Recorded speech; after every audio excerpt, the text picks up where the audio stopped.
Carl Pavano to square off against B.J. Upton and the Rays.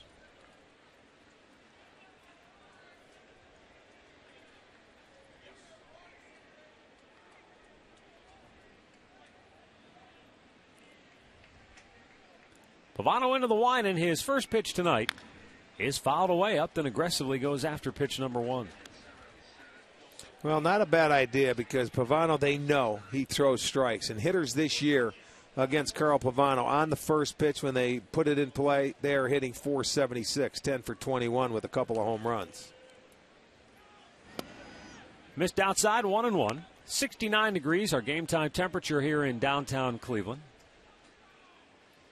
Overcast, a few sprinkles, but other than that, very pleasant. Fouled away, third base side, 1 ball and 2 strikes. B.J. Upton, who has struggled offensively this year, coming back from the shoulder surgery, batting just a .194 on the year, but currently riding a 5-game hitting streak. Well, the Rays, they're starting to get the injury bug. They ended up putting Bartlett. Just missed on the DL right before the ball game. Jason Bartlett, he was the second leading hitter in the league. Iwamura went on yesterday. So that's their keystone combination. Here's the 2-2 to Upton. Swung on and missed, and Pavano strikes out the first hitter of the game.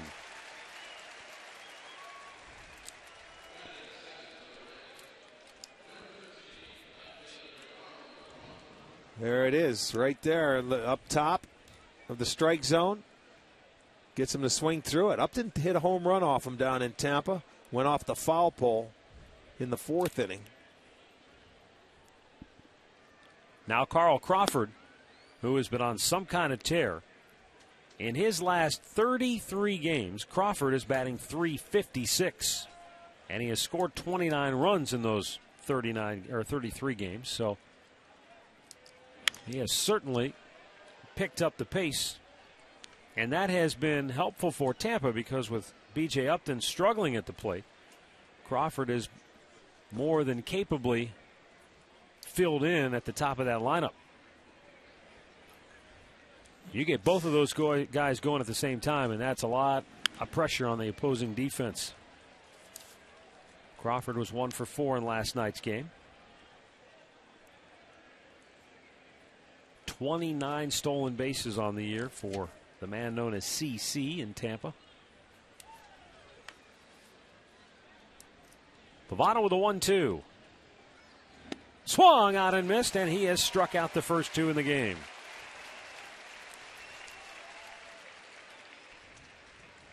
Let's take a look at the injury report that Rick was referring to just a moment ago. First of all, for the Indians, Joe Smith through before today's ball game again, and very good possibility he'll be headed out on a rehab assignment shortly. But for the Rays, Jason Bartlett is the latest to go. It's a sprained left ankle, and he joins his Keystone combo partner Akinori Iwamura, who's out for the season. He'll need reconstructive knee surgery. Boy, that's a long list. And they've activated Joe Dillon to take the place of Bartlett on the roster. Bouncer towards third, backhanded by Johnny Peralta. Takes his time, makes a good throw. And the Tampa Rays go 1-2-3 in a hurry. Now is Drupal Cabrera, who had a night off.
Going now to the bottom of the first.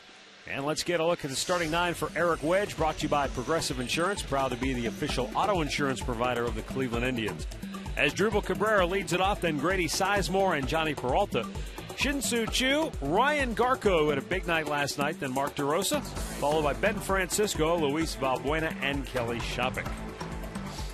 25-year-old Matt Garza making the start, his 10th this year, 4-2 record, 3.41 ERA. He does not give up many hits. You can see the best batting average against in the league at 199. Coming off, he had his first career win against the Indians in his last start down in Tampa. He is now 1-3. This will be start number 7 against the Tribe in his career.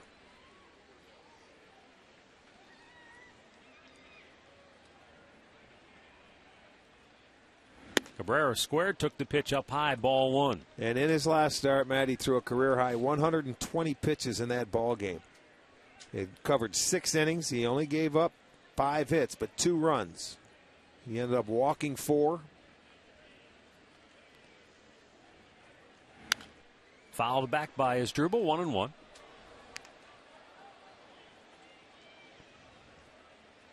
Boy, what a trade this was for Tampa to get Garza and Bartlett from the Minnesota Twins.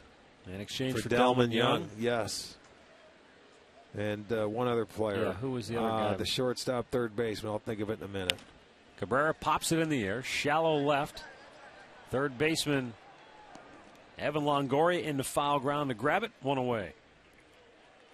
Let's set the Rays defense for you now that we have an opportunity. They are rated 8th in the league. They have made 28 errors. Crawford, Upton, Zobrist in the outfield. Longoria and Brignac at the left side. Ibar and Pena on the right side of the infield with Navarro behind the plate. Here is Grady Sizemore DHing once again, trying to give that elbow some rest. It's his throwing elbow that's been a little bit sore. And you know, for Sizemore to not be playing center field, it's definitely been bothersome. Exactly right. I mean, when Eric keeps putting him in that DH spot, it has to be tender. Grady picking up the pace offensively. Last 5 games, 7 for 17, including a double, a triple, and a home run.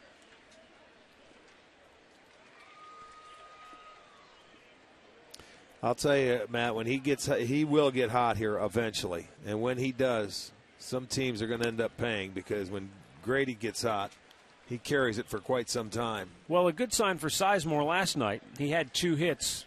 He also had 2 walks. Of course, there were probably about 18 other guys who had walks in the game, but still, at least for Grady, you know, if you isolate him and where he's been lately, that's a good sign.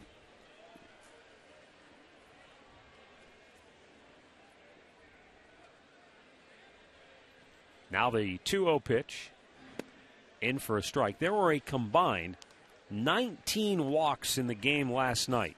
Yeah. 10 of those 19 came to score. The 2 teams combined for 423 pitches, the most in a 9-inning game this year in baseball. I'll tell you what else I thought was interesting as Sizemore fights a pitch off. The Indians fouled off 50 pitches last night, twice as many as Tampa. So that was really the way they helped build up the pitch count of the Rays pitchers, in particular David Price, their starter. Well, the amazing thing, too, what happened one time that I didn't realize, at one point in time, the Rays took 20 consecutive pitches from Fausto Carmona in that ball game. Grady lines one to left. Carl Crawford under it, 2 away.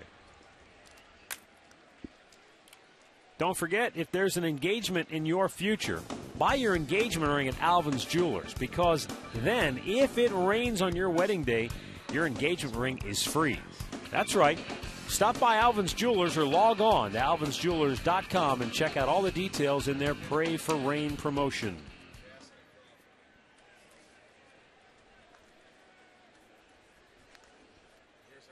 Tell you another reason why there were so many pitches thrown last night. There were 19 combined full counts.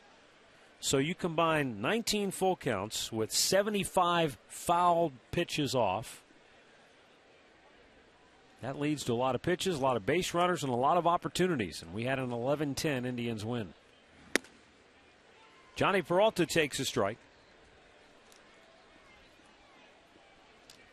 Matt Garza had to use a lot of pitches in his last start against the Indians, but it was impressive that he was able to get through the 6th inning without giving up the big inning, because the Indians had a chance there in that 6th inning. He had some guys on base. I don't remember if they had him loaded or not, but he was over 100 pitches, and Joe Maddon stuck right with him, and he got up to 120, but he got the last out to get out of that inning. And the Indians weren't able to come back, and they wound up losing 4-2. Well, that's one of the few guys that Joe Maddon would have left out there for 120 pitches on his staff. I mean, it was a 3-2 game at that point. Right. And I think Garza really showed the kind of respect Joe Maddon has for him, faith he has in him. Swung on and missed. Peralta goes down, and the Indians, like the Rays, go 1-2-3 in the first.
Ohio is brought to you in part by Continental Airlines, official airline of the Cleveland Indians. Continental Airlines, work hard, fly right.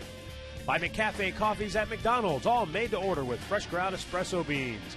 And by All Care Dental and Dentures, we make seeing the dentist easy. Back here at Progressive Field, no score, 2nd inning. Carlos Pena, Willie Ibar, and Ben Zobrist to face Carl Pavano. The Indians put the shift on for Pena. They've got 3 on the right side. And Pena cuts and misses, 0-1.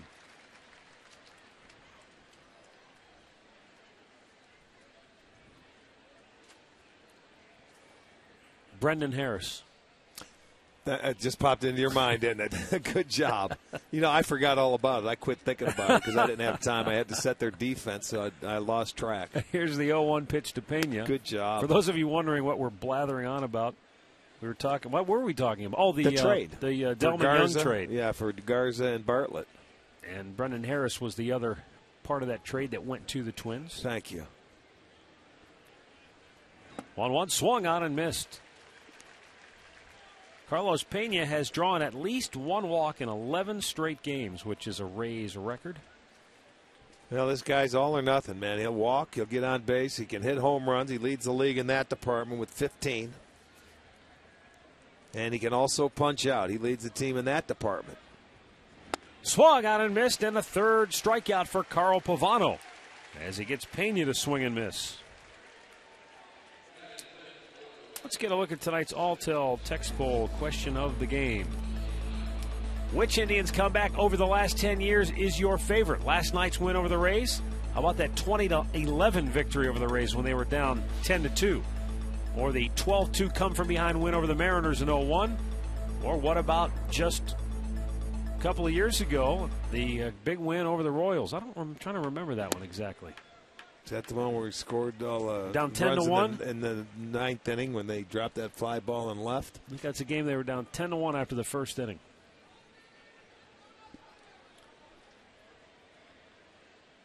The 0-1 just missed. 1 ball, 1 strike. Willie Ibar 0 for 4 last night.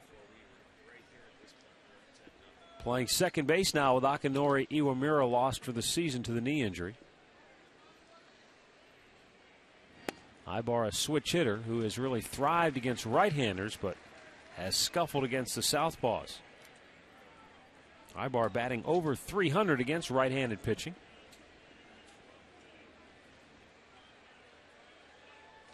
And Pavano's 1-2 delivery.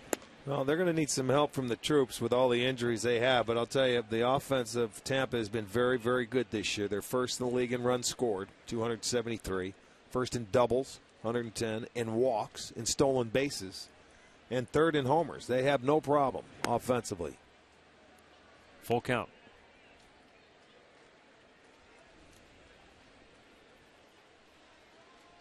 There is Ben Zobrist waiting on deck.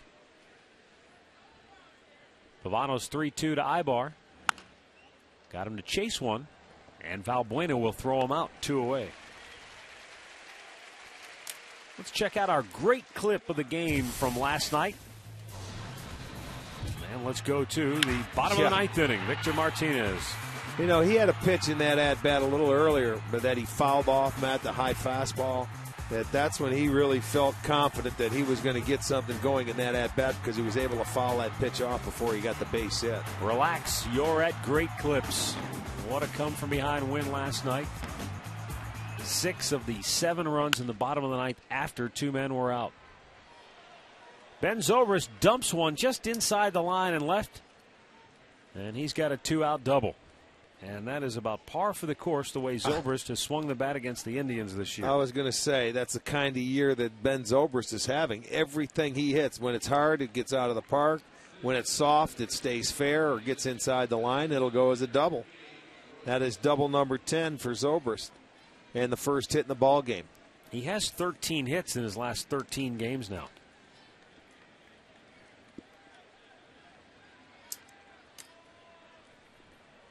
So Gabe Gross will get a chance to bat with a runner in scoring position. And 2 outs here in the second.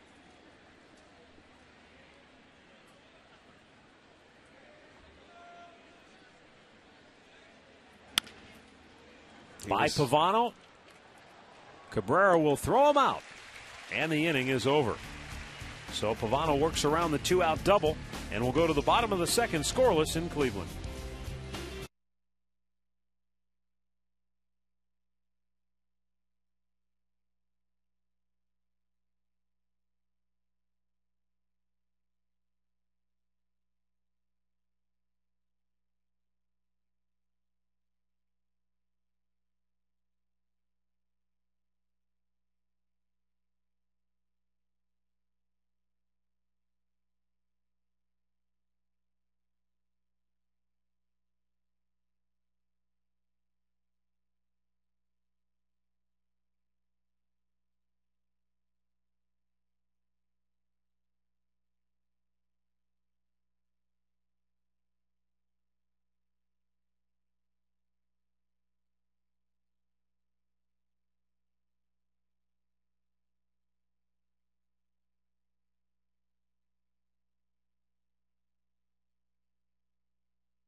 Shin-Soo Choo, Ryan Garko, and Mark Taroso will bat for the Tribe here in the home half of the second against Matt Garza.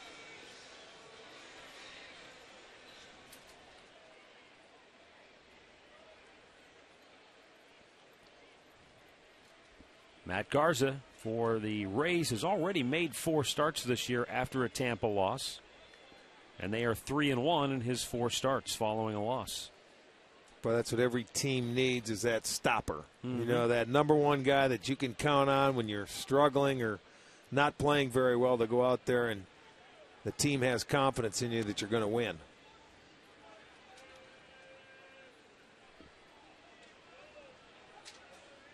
Okay, after the first pitch, the first strike, he goes from third to short now. So these guys will change in counts. And we saw this down in Tampa with Grady and a lot of the left-handed hitters, where Longoria will stay at third base so they don't bunt the first pitch, but then when they get a strike on him, he shifts back out to the shortstop spot. Missed inside with it. 2 balls and a strike.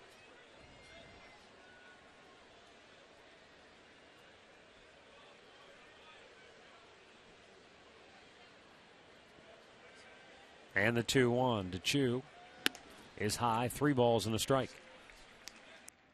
You'll notice Matt Garza, once he gets the side from the catcher, you'll notice his glove, he flaps it open and close a number of times.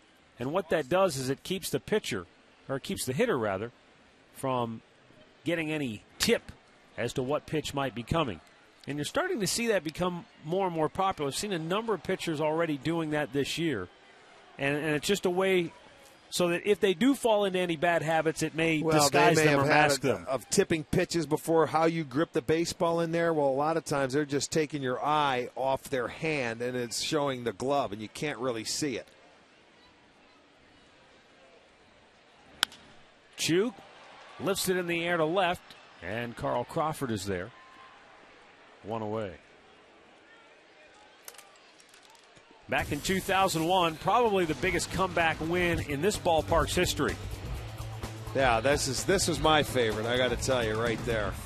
It was 12-2 in the 7th inning, right? 14-2. 14-2 in the 7th inning. Yeah, it was 14-2 and all the way back. I mean, that was probably the greatest comeback I ever saw, really. Holber Cabrera with a game-winning hit.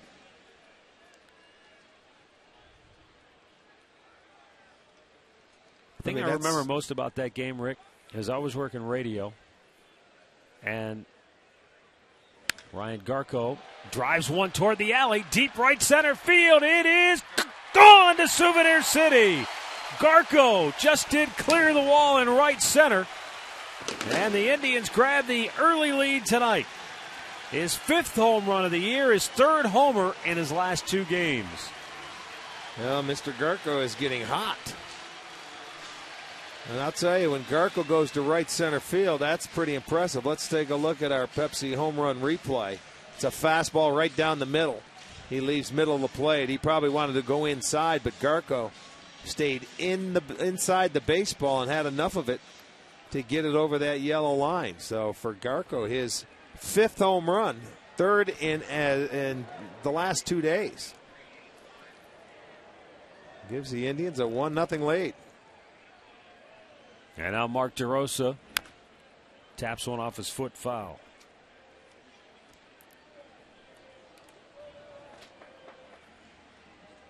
That's right. The first home run allowed to a right-handed hitter this year. The right-hander shot him to right center field. You know, last night Ryan Garko hit that 9th inning home run. And when you looked at the replay, it was a pitch that was up. It was above the belt. Right. Maybe letter high, and he got on top to of it. And it was a line drive. Just got out of here in a hurry. And I asked him today, do you remember a home run that you've hit any harder than that? And he said, you know, the one that comes to mind was the one I hit off Bobby Jenks a couple of years ago. And then Jenks went on that streak of 42 consecutive hitters. That's exactly right. That he retired, right? That's Is that the one you're talking about? Yeah. I remember that one. And what Ryan told me today, he said, you know, I didn't realize how high that pitch was until, he said, I just saw it, and this was when they came out for batting practice today. He said, I just saw it on the video in the clubhouse, Now let's take another look at it. It was up there, but watch him get on top of it. Yeah, that was letter high. That's a strike in the old days. They go a long way when you can get on top of them like that. That was a nice swing. And that was the big blast that really raised the hopes of the club, because that made it a 2-run game at 10-8. Yes, it did. You have a lot of friends when you hit home runs on the bench, don't you? People want to sit next to you. They want to rub off on you. When you're in one of those offers, it's like you have the plague, right? 0 for 21, they don't even come near you. You get lost. You go banned to a leper colony. Garza with a 2-2 pitch to Mark DeRosa. In the air to left. And Carl Crawford again there. That's his third putout tonight. 2 down for Ben Francisco. Well, each and every Wednesday home game, it features a local charity, and for every ticket sold, $1 will be donated to that charity. We want you to fill a house tomorrow night for the Diversity Center of Northeast Ohio, and the Indians continue this series with the Rays. It'll begin at 7:05. If you would like more information, visit Indians.com/fill-the-house. Ben Francisco looks at a ball down low. 46 home runs as a team now for the Indians. 9 have been hit in the second inning. Bo says that's the most of any inning for the Indians in terms of homers. Remember, there for a while, they couldn't buy a run in the first inning of a game, and they were falling behind a lot early in games. No, I want to look at that second inning. They have outscored. They have been outscored in the second inning, though, 39-36. Well, last night didn't help. Last night was a 5 spot. Yeah.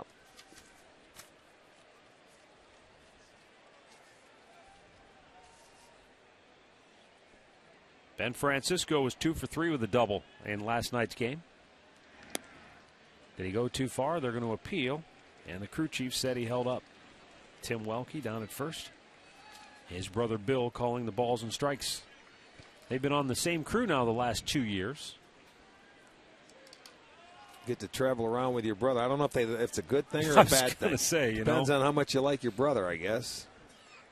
I don't think that would have worked out well for you. No. Well, it depends on what brother. We could have had a 4-man crew of Mannings. Nice play by Longoria, and the inning is over. But Ryan Garco's 5th home run of the year as the Tribe in front 1-0 through 2.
Top here as we go to the 3rd inning. Folks in the Terrace Club enjoying a bite before the ball game. It'll be Deanna Navarro, Reed Brignac, and B.J. Upton to face Carl Pavano here in inning number 3.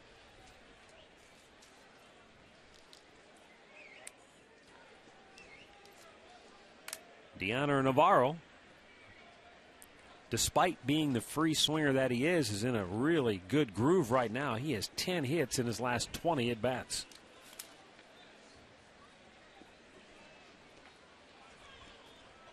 Pavano fires the first pitch, strike in there.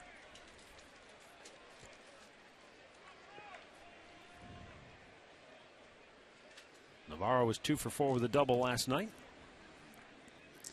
He was the guy in that one inning, though, that bailed out Carmona for the first out. He was the one that stopped that string where there was 20 consecutive takes on pitches. 18 of them were balls. Garco makes the play, and on the flip to Pavano, that is out number 1. Let's get a look at our Subway fresh face of the game. Hector Rondon down at Double-A.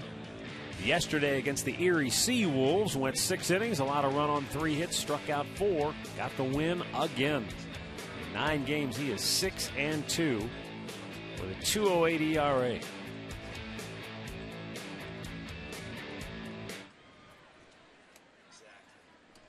Reed Brignac batting 9th, 1 for 5 last night.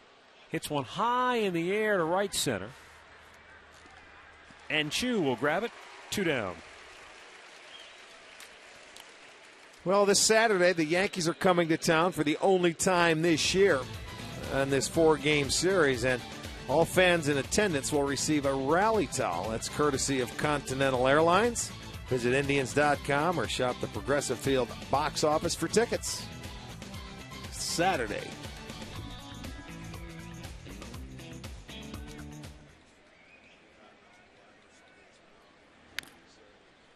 B.J. Upton fouls the first pitch off, struck out his first time up. Matt Garza giving up the home run to Ryan Garco, the only score so far tonight.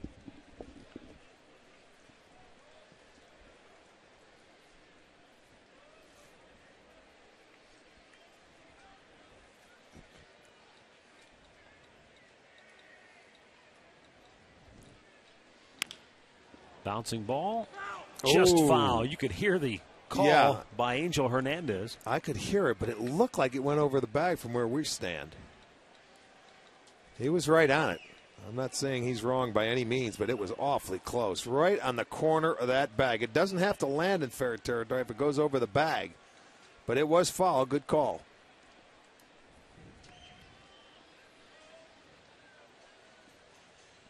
'30th pitch of the night coming up right here for Carl Pavano. And his 0-2 delivery is a slow chopper to short. Cabrera charging hard, gets rid of it in a hurry, and he just did get him. A fine play by Asdrubal Cabrera to retire the speedy Upton. Rays go 1-2-3, and the Indians maintain a 1-0 lead.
Cavaliers in the NBA Conference Finals against the Orlando Magic, trying to advance to the championship.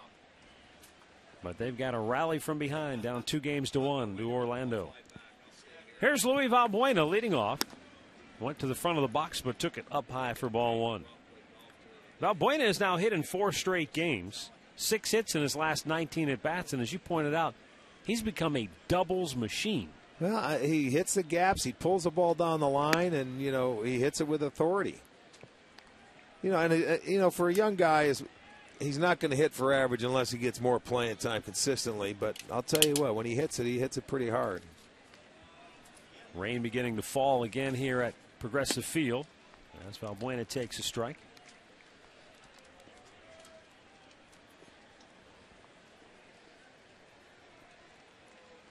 See the folks going to the rain gear. There you go. Well, there was chance in the forecast. Scattered showers tonight. Oh, it was almost a walrus call. Hit just below him over in the press box. 2 balls, 2 strikes on Valbuena. And Matt Garza delivers, and Louis fights it off. Matt Garza, last year, just 24 years of age, became the youngest pitcher ever to win an ALCS MVP award. Well, he stepped up very big. Chopper foul.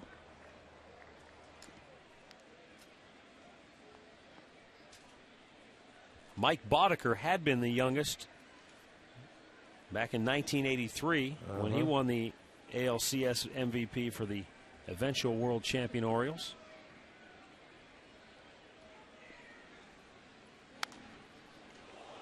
And again, Valbuena keeps fighting them off. That one went screaming into the seats.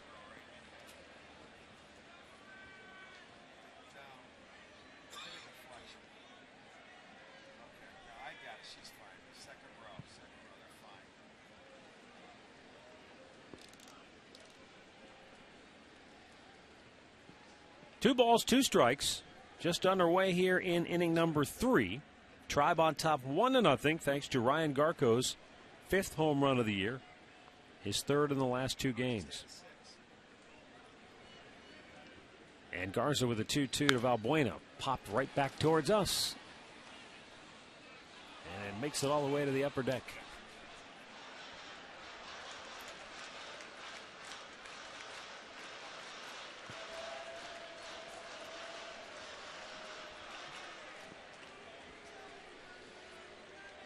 Again, Garza now with a 2-2. Full count. Well, I'll tell you, he's making them work. He was frustrated on that pitch. Yeah, he's making them work. And that's, when you're hitting down in the lineup and you can make a pitcher work and you have an 8 or 9 pitch at bat, that's a good at bat, whether you get a pitcher that's 9 pitches right now. This will be a 10 pitch at bat and more. So, I mean, you're doing your job. Out of those 10 pitches, 6 have been fouled off.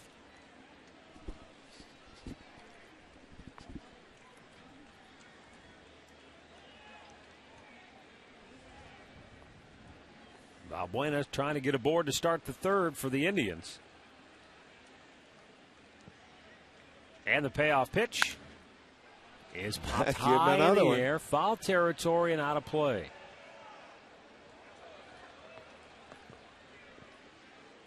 And on the rebound, the guy in the front row ends up with it.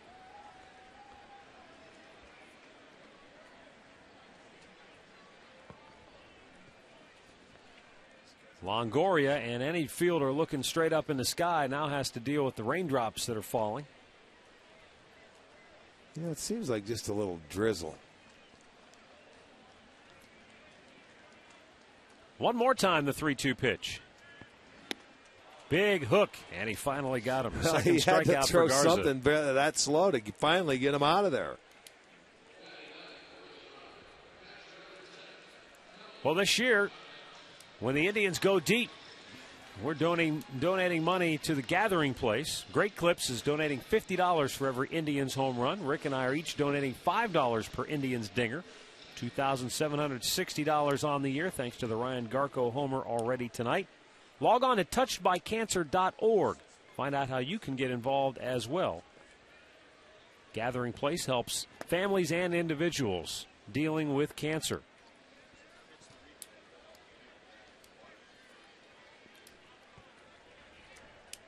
Kelly Shopik getting the start tonight. 3 homers, 9 ribbies on the year.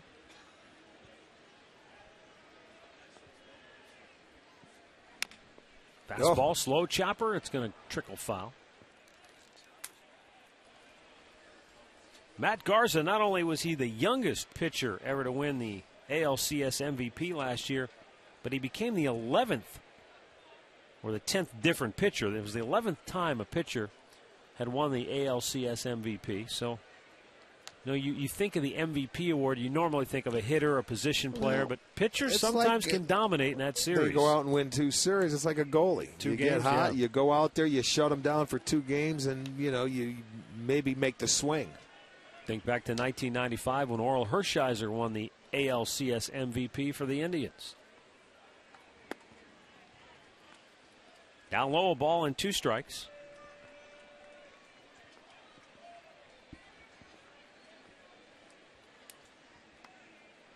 Jim Palmer won the ALCS MVP in back-to-back years in both 1969 and 1970.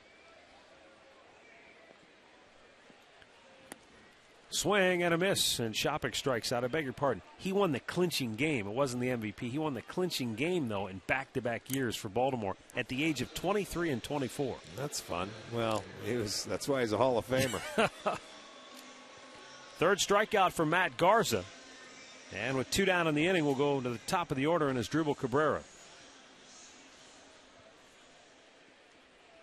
Cabrera fouled out to 3rd his first time up tonight.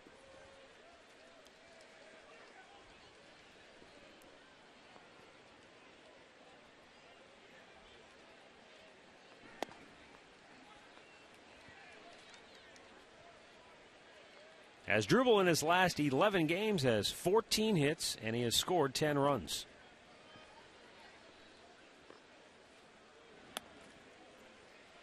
Down too low, a ball and a strike. Boy, the way both guys are throwing right now, you'd hate to see rain intervene. Yeah, that's exactly right. That's the last thing. I think the managers feel the same way. Stay away. Let these guys... The hitters may feel differently. But both bullpens need a breath. They need a breather. There's Cabby as a leadoff man. I like the 12 of 25 ribbies coming with 2 outs this year. That's a clutch. That's clutch hitting. 50th pitch of the ball game coming up right here from Matt Garza. 2-2 the count on Asdrubal Cabrera.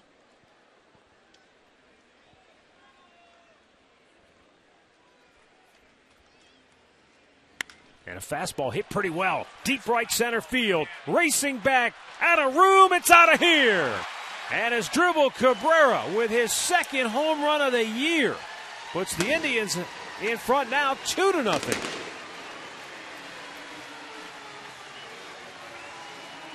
Well, 2nd straight solo home run that went in about the same spot. His last home run, Rick, you remember, came at the new Yankee Stadium where balls were flying out of there at a record pace. So it's been a while for Cabrera since he has last gone deep. Well, you don't look at him as a home run hitter, at least, if he puts a good swing on it.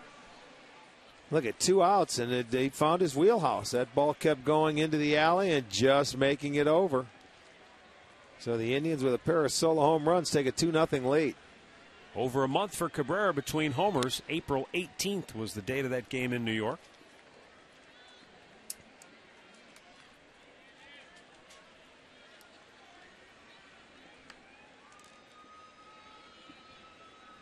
Now the 1-0 to Grady Sizemore, missed away.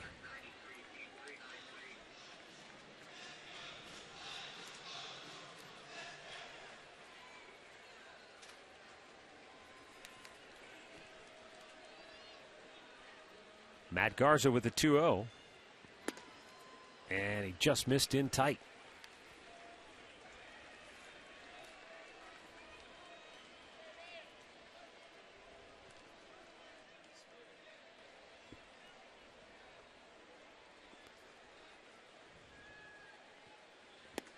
Pretty good fastball right there, and the count is now 3-1.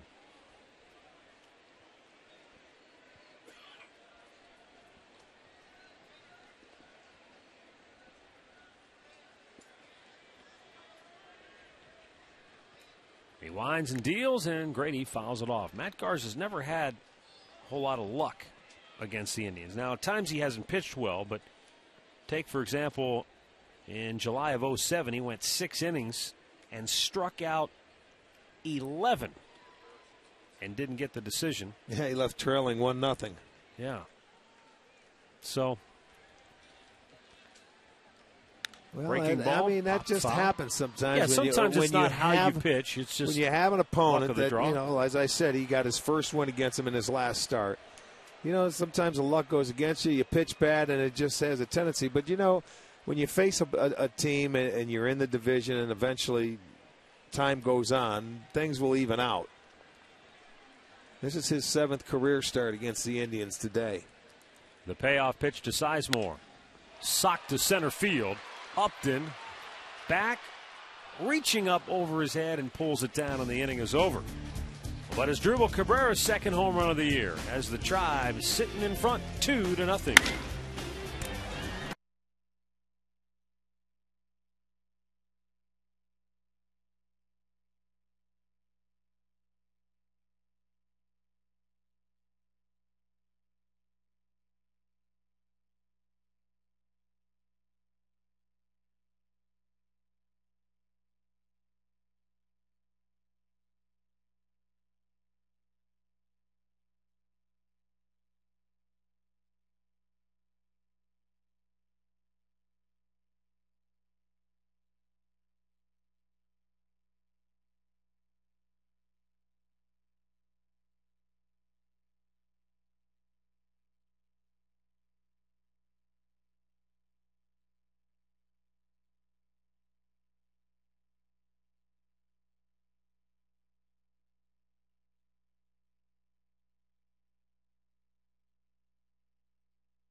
Well, the fans trying to stay dry as the rain continues to fall here at Progressive Field. Indians in front 2-0. 4th inning, Carl Crawford leads it off and takes a strike on the outside corner. That's his 8th straight first pitch strike for Pavano. That's really nothing new for him. We've seen him really attack the strike zone. What was it, 12 or 13 in a row his last time out there? Off the end of the bat into left field. Good hitting right there. DeRosa able to cut it off, and he'll hold the speedy Crawford to first base, at least for now. Crawford with 29 steals on the year. Not many people have been able to slow him down. Well, you see, that's a good pitch, boy. That's a changeup down and away after the first pitch strike, and that's just a guy that stays on the ball. See how he hit that? He didn't even have a good follow-through. Just kept his hands back and slapped it the other way and gets a base hit. Here is Evan Longoria, grounded out to third his first time up. Carl Crawford has not been caught stealing a base since July 18th of last year. It's the longest active streak in the majors. Well, he gets good reads, he gets very good jumps, and if you can't worry about him. He's one of those base stealers in the game today, and one of the few that you try and keep him close, but you can't be concerned with yourself. You've got to worry about making a good pitch to this guy, or he'll make it one swing, 2 runs. Crawford is going to steal his bases anyway, and runners are 8 for 10 off Carl this year in stolen base attempts. We joked the other night about Vince Coleman, in the era when he was stealing over 100 bases a year, he and Ricky Henderson. Right. But nobody has been on the kind of pace that Crawford is on right now since Kenny Lofton in 1996. That's hard to stay on that pace, too, only because, first of all, he's had a great month of May. Crawford has, hitting-wise, and you're on base most of the time, and stealing bases, it beats your body up. People don't realize that, hey, get on and run. Well, this guy's playing the outfield. He's running a lot. And when you're sliding, you tear up some knees. You get your strawberries on your legs, and it's tough to do.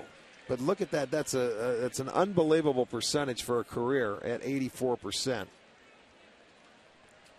By the way, Kenny Lofton in 1996 wound up with 75 stolen bases. And that's a ton in the modern day standard. Yes, it is. Like I said, you steal them when you need them. If you do that, and there he's off, and he's got it. Shopik's throw not in time. So give him 30. He's even a mutter. Yeah. He runs on top of the dirt.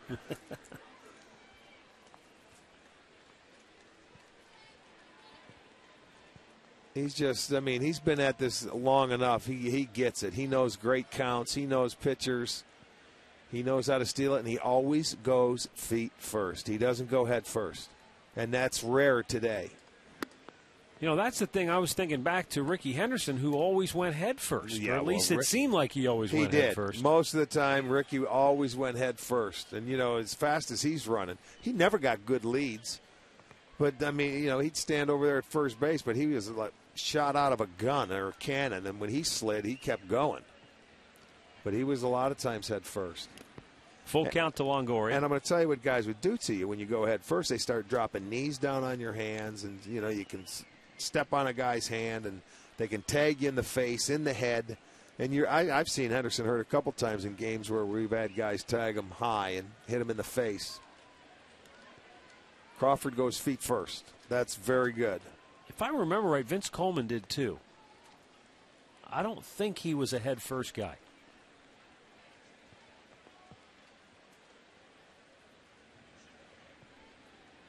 But I may be thinking of Lonnie Smith. I'm not sure. Skates. 3-2 pitch to Longoria with first base open.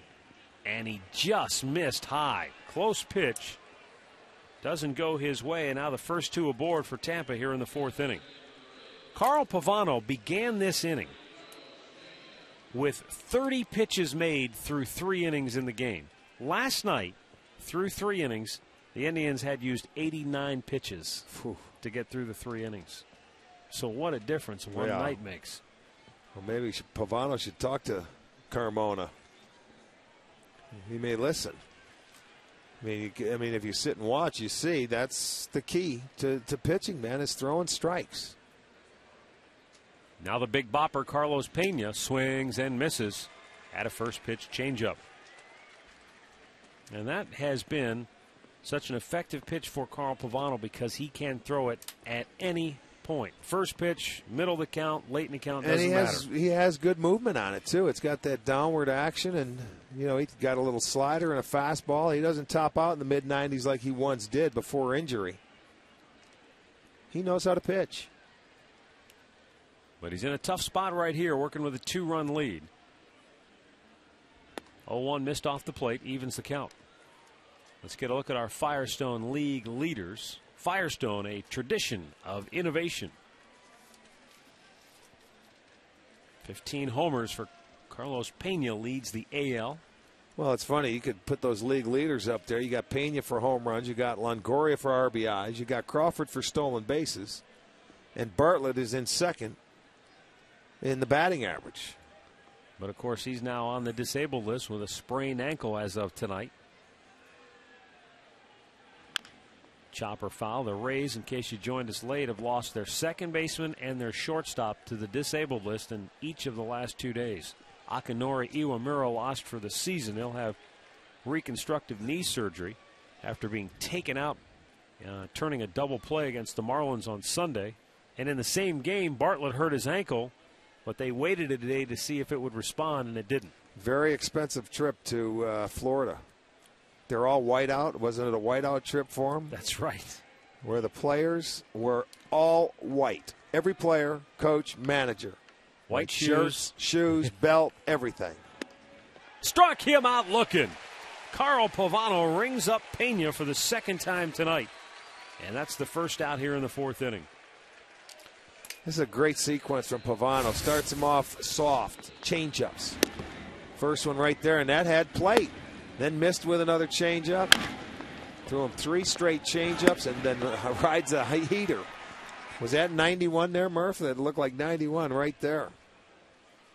But you know, the one thing you notice about Pavano is that he's able to, I mean, if he wants to throw it at the letters, it's not at the belt, it's at the letters. Exactly. I mean, you had that's going north and south. Pitching north and south is just as important as pitching east and west. You know, because most of the time now it's tougher to pitch up and down because you don't get the called strike above the belt for the most part. So sometimes you're just wasting pitches. But if you have an umpire that may call it up there and you can start pitching north and south, that really helps it up and it opens up the strike zone for you. 1-0, boy, that was a good-looking pitch, but did not get the call. And sometimes that is the toughest pitch to get called as a pitcher, is that heater on the inside corner. And they're sitting there, so you would think it wouldn't be. That is on the plate. Yeah, that should be a strike. Look at him, look straight down. That's a good pitch. It wasn't in. Pavano hoping for a double play ball here. Ibar grounded out his first time up. Pops this one up. Should be playable. Yes, Peralta. Foul territory, has it. 2 down. Well, take advantage of the spring Super Saver pricing and purchase field box seats behind the dugout for as low as $25. Remaining Super Saver games include tomorrow and Thursday's game against the Rays. So if you want a nice seat behind the dugout, cost you $25. Go to Indians.com/value pricing for your details.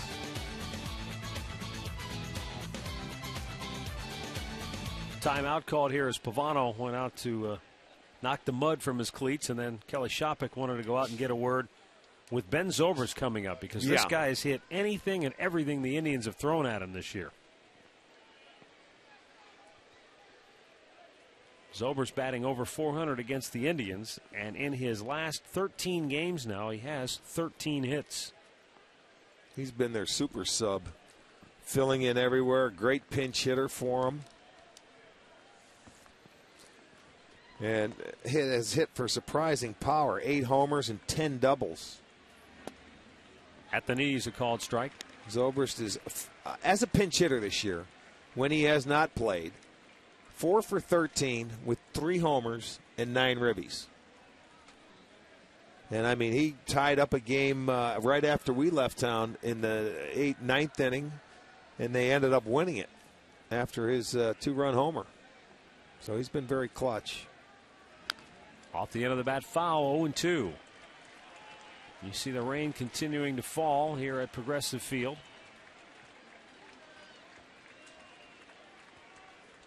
Rain ever bother you as a hitter in a situation like this? You know, when it starts raining hard and you're starting to get drops come over the bill of your helmet, you know, when it starts, so you just got to get in there and wipe off the barrel head of your bat and get the drops off and swing. Don't take. Everybody huddled under cover. Check swing, didn't mean to, but he grounds it to first. The flip, and Pavano beats him to the bag. Nice piece of pitching by Carl Pavano to get out of that jam. And we'll go to the bottom of the 4th in Cleveland. 2-0 Tribe.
Well, the umpires decided to pull the tarp just after the third out was recorded in the top half of this inning. Crew chief Tim Welke went over and explained the situation to Eric Wedge, who probably isn't real crazy about seeing the tarp come out, only because Carl Pavano was really pitching a gem here. 4 innings, scoreless, 2 hits allowed. And really figuring that here's an opportunity, a great opportunity to save some of the wear and tear on your bullpen. Now, depending on how long we sit and wait, Pavano may or may not even be able to come back. Well, only Mother Nature has the answer to that question. Well, and they have a pretty good idea what's in the forecast and what's going to come around. If they thought it was going to just blow past, they'd keep it off. But, you know, now they don't have a lot of work to do. And you're right. That's the people that's going to bother the starting pitchers.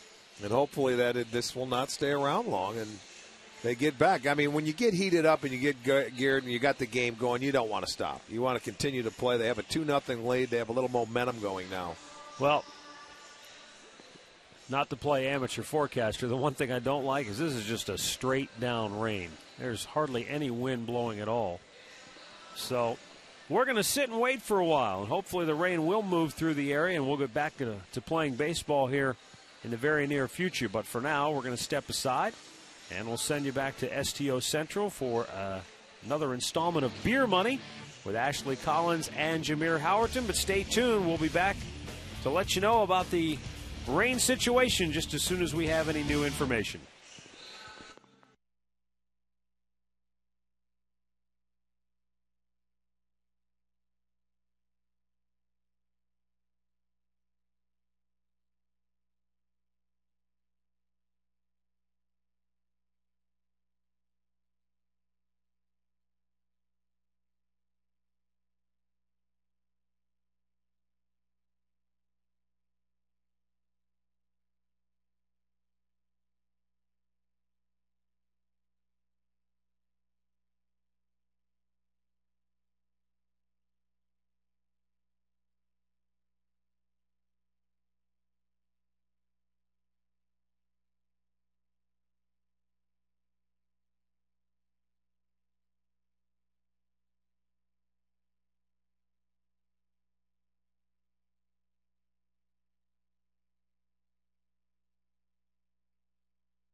I mean, it came through, so they knew what they were doing. The field did not need any work. They just put a little diamond dust out on the pitcher's mound. Matt Garza's been out there to warm up for about the last 5 minutes. Umpire's talking to Joe Madden, but everything is fine, and it seems to be A-OK. So we will resume baseball here. There'll be about a half-an-hour delay. Matt Garza has given up 2 solo home runs, and he has struck out 3. That's been it. Ryan Garco took him deep in the 2nd inning, his 5th on the year, his 3rd in the last 2 nights. And Asdrubal Cabrera hit a solo shot in the 3rd inning with 2 outs. Johnny Peralta will lead things off here in the 4th. Struck out his first time up. And Matt Garza lets it fly. Peralta bangs one up the middle. And the Indians' leadoff man aboard for the first time tonight. That's a 5-game hitting streak now for Johnny Peralta. Ryan Garco with an opposite field drive to right center. That's the first right-handed home run given up by Garza this year. 3rd inning, almost the same spot for the left-handed hitting Asdrubal Cabrera. Well, they took advantage. That's how the Indians are on the board. That's been it. Carl Pavano, a 2-hit shutout through 4 innings. Now Shin-Soo Choo, who flied out to left his first time up.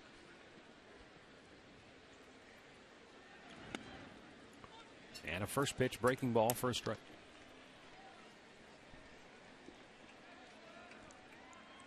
Choo has driven in a dozen and scored 14 in his last 14 games.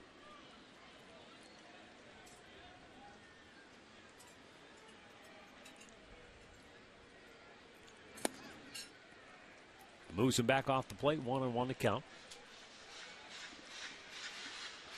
Major League Baseball scores, updated courtesy of Wendy's. It's way better than fast food. It's Wendy's.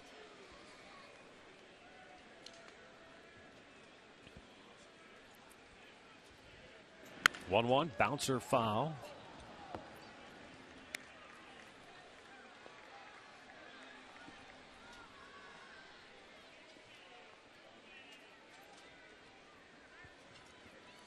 Youngster's got himself a souvenir.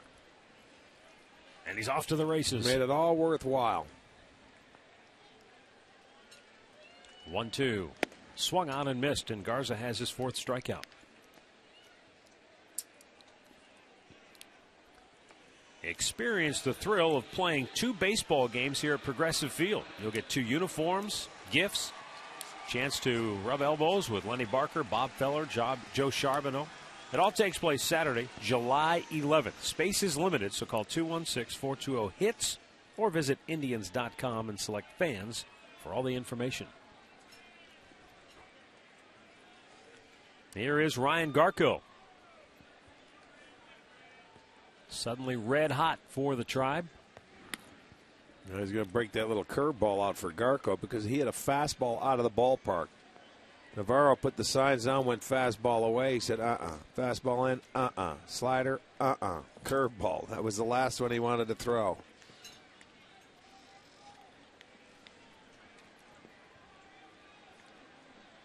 You see a few stray raindrops still falling.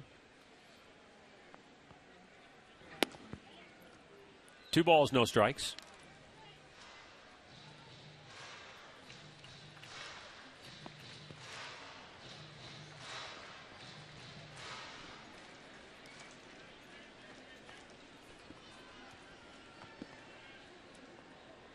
Peralta a very short lead at first base. And it's 3-0. It's amazing when you hit a pitch or you have a decent game and you come back out, you hit the home run, how you get the count in your favor, get it hitters' counts. Going to be a little extra careful knowing Garco with 2 home runs last night. Leads off with a home run tonight to get the Indians on the board. And the 3-0. Pitchers take notice. Gets it in there. Yeah, eventually they get to the point where they want to make you get yourself out as opposed to giving you anything good to hit. Rain picking up in intensity again. 3-1 pitch. Broke his bat, keeps it fair. Longoria going to second for one, and the relay not in time. Longoria made a pretty tough play look fairly routine, though, especially given the slick circumstances. Well, Garko might have swung at a ball in off the plate, but it is a fair ball. It goes over the bag. And that, I mean, that's about as deep as you can turn on a double play from third to second to first, and Garko just beat it out. Now Mark DeRosa with 2 down and a runner at first, flied out to left his first time up.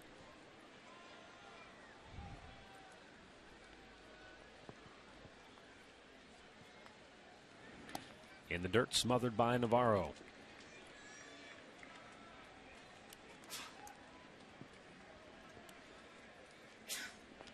Coming into this inning, the Indians had fouled 15 Garza pitches off, so kind of picking up where they left off last night when they fouled off 50 Tampa pitches.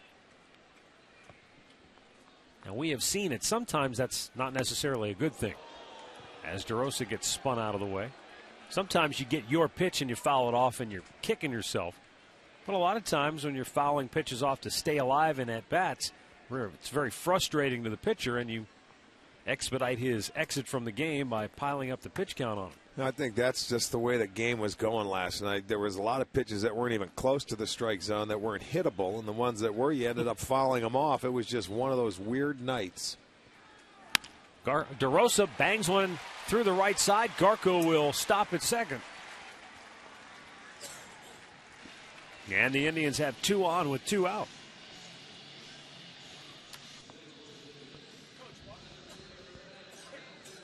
Mark DeRosa taking it the other way. He let that ball get very deep.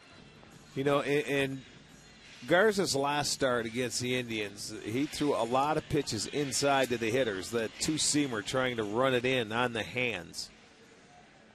And, you know, that's the kind of approach you want to have as a hitter, is to take it that way if you're right-handed, if it's a strike. Now Ben Francisco fouled out his first time up. Up the middle it goes, and it eats up Ibar. Everybody's safe. The bases are loaded. Rick, I couldn't tell if Ibar just simply lost his footing or if he just misplayed it.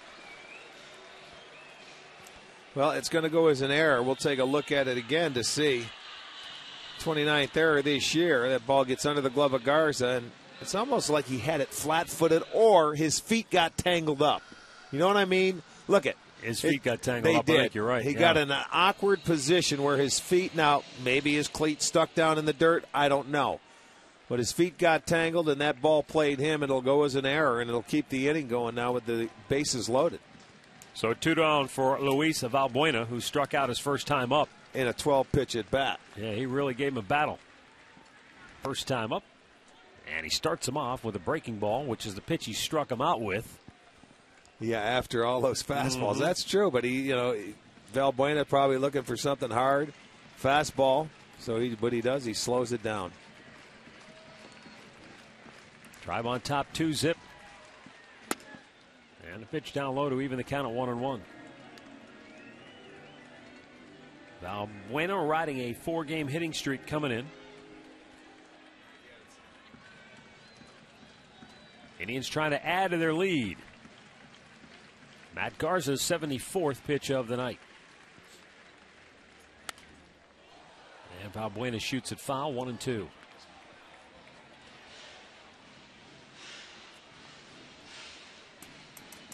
Ryan Garko is at third. Mark DeRosa at second, and Francisco, who runs well, down at first. Well, you remember they had that error in the 9th inning last night that the Indians were able to take advantage of, given the extra out there. Boy, when you're going good and teams give you an opportunity or they give you an extra out in the inning, it's awfully nice to jump on it if you can. Now the 1-2. Evens up, 2 balls and 2 strikes.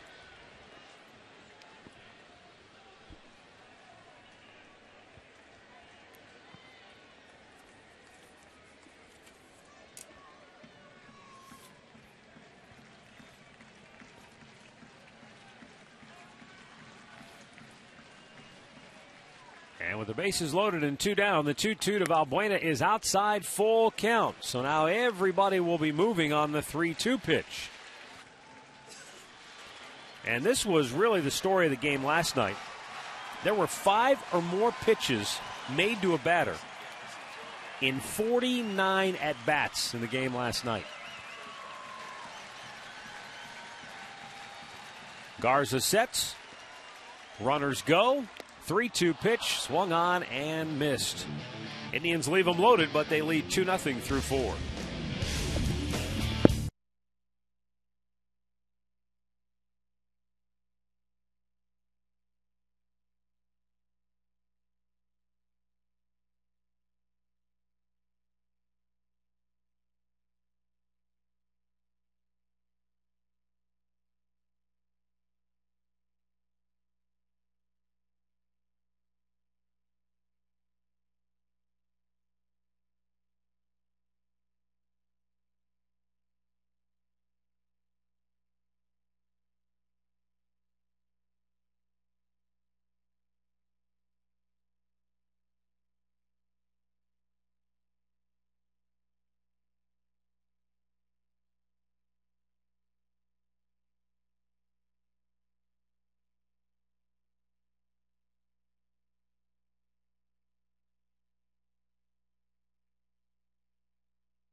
Ohio, brought to you by Subway. Play hard, eat fresh.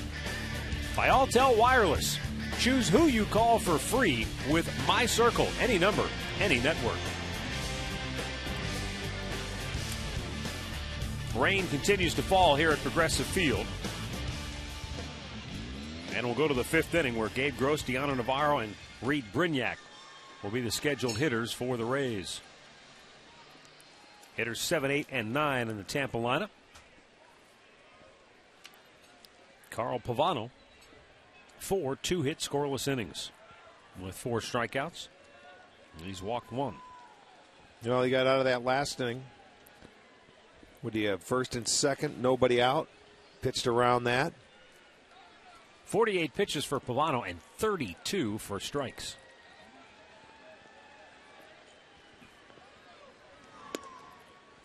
Gabe Gross looks at a strike, grounded out to short his first time up.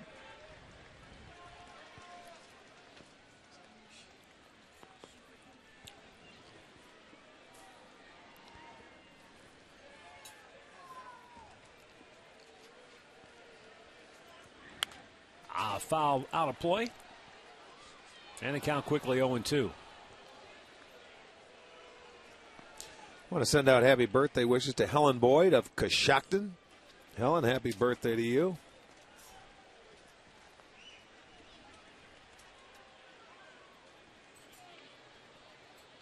Carl Pavano looking in for the 0-2 sign. And he straightens him up with a fastball. 1-2.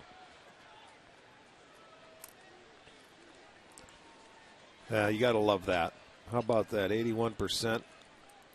13 of 16 first pitch strikes. Boy, does that make it a little bit easier.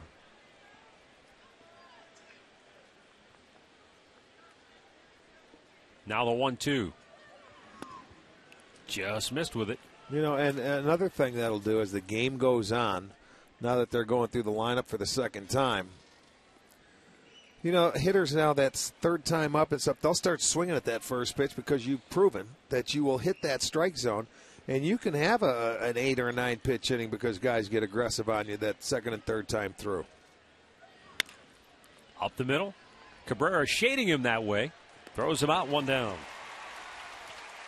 Let's go back to the STO studios right now for a Ford Sports Update. Matt Rick, an AL Central Division matchup down in Kansas City. Zach Greinke on the hill for the Royals. For the Tigers, early on, no problem with that. Maglio Ordonez single to center, even though he broke his bat. Polanco scores. That's been the only run. 1-0 Tigers in the fourth.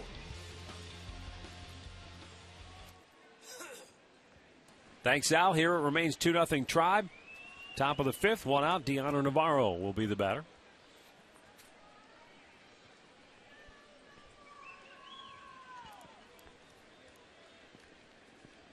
Navarro grounded out to first his first time up. Swing and a miss.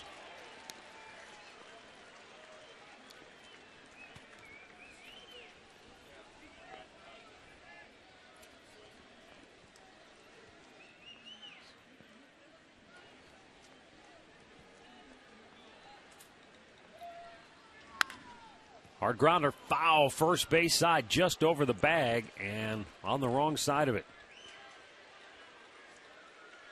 For Navarro. That was close.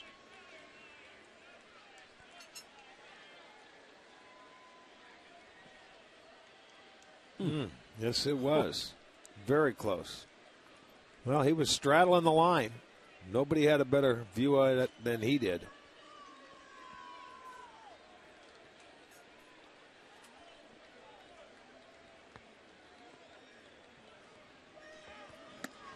Knocked him back a little bit.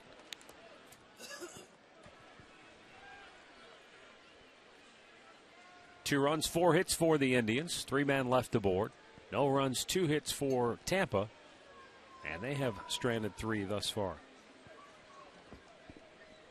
Indians left all 3 of theirs in the top half or in the bottom half of the fourth inning. The 1-2 to Navarro. Up the middle it goes, perfectly placed. Just punched it right through. And a 1-out single for the Rays catcher, who is now 3 for 6 in the series. That's like a protect swing. And it hits the right spot. It's a great pitch. He picked it up off the ground. Hit like a 7-iron right there, and he just left it, went ricocheted off the mound right up into center field. That will bring up Reed Brignac, who flied out to right his first time up.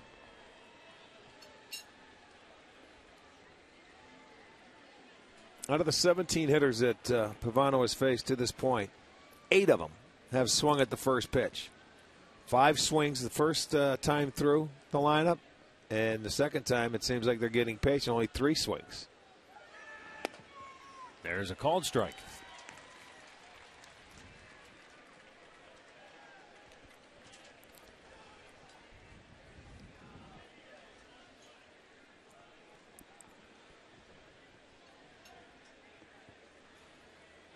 Brignac, the Louisiana product. Swung on and missed. And the count quickly 0-2.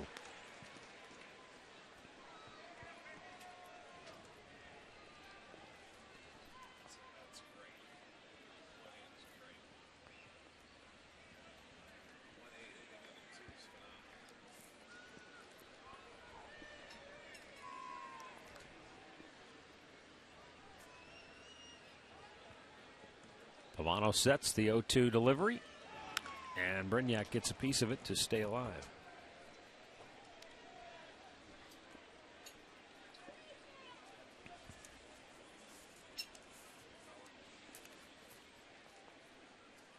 Pretty good pitch, and he just did. It's because it was inside. If he put it where he wanted to away, he would have swung and missed. He got that ball a little bit on the inside part of the plate. Throw to first.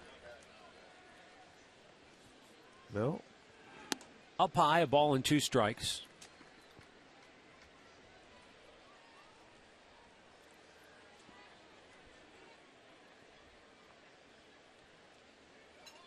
Tampa Bay starting the night a game under 500 after losing 2 in a row. 5 games in back of Boston in the AL East.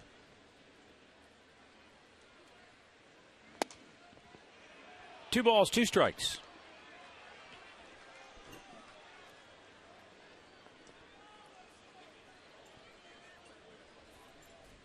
The Indians are 10 games under 500, but that's the magic mark. If they can get back to 500, you're right back in the hunt in this division.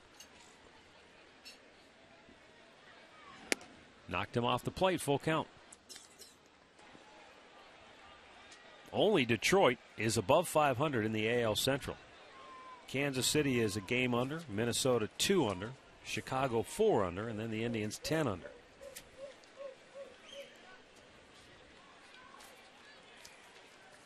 Three and two the count with 1 on and 1 out.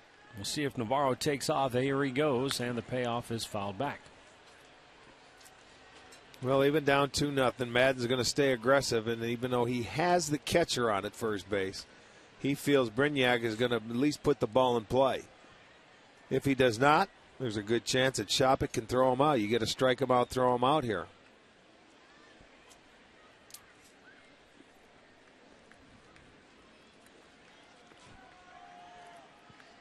See if Navarro gets a good jump. He did last time. Takes off. Oh, back to Pavano. Goes to second, gets one. Beautiful. Relay in time, double play, inning over. Oh, Beautiful. Carl Pavano, you talk about helping yourself. Fielded it cleanly, made a good, strong throw to start an inning-ending double play.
Two nothing. Tribe in front as we go to the bottom of the fifth here at Progressive Field. Indians fans trying to tough it out through the raindrops here tonight.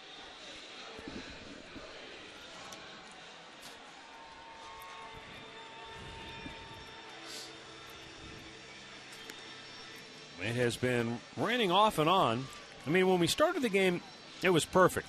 It was dry, 69 degrees, just a little cloudy, but somewhere around the second inning it started, and then it got heavier and heavier. Well, it called for the tarp. Rain stopped. It's raining now, probably about as heavy as it was when they originally pulled the tarp, but they're going to try to play on and play through. Well, both teams took batting practice on the field today. Wasn't around then, so hopefully it just gets out of here or stays light, because the Indians have a 2-0 lead. And we are entering the fifth inning. Kelly Shoppach struck out his first time up. Looks at a breaking ball inside.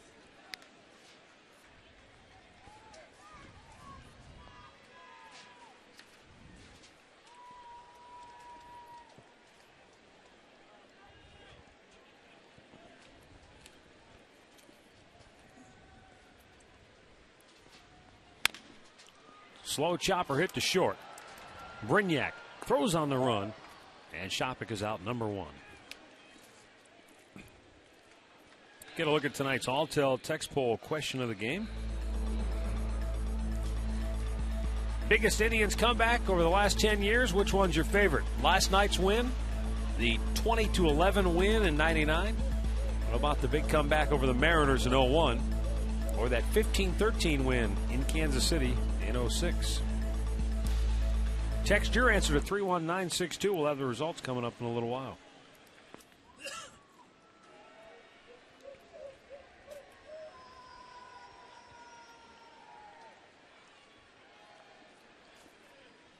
As Dribble Cabrera looks at a first pitch strike. Cabrera homered his last time up off Garza in the 3rd inning.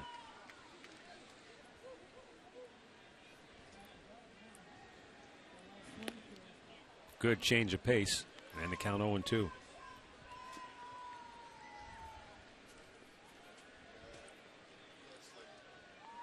.82 pitches on the night for Matt Garza. This will be number 82 coming up right here.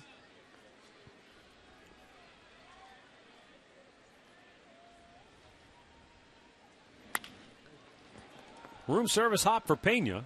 2 down.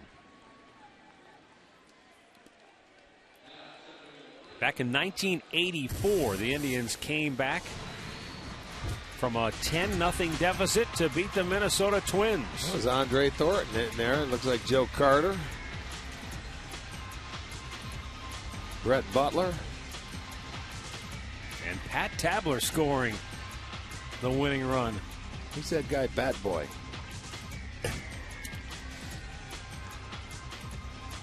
That was Timmy. Nobody knows him, but he was back there when I played. Grady Sizemore sends a ground ball to short. And Reed Brignac throws him out. Indians go 1-2-3. And we'll go to the 6th.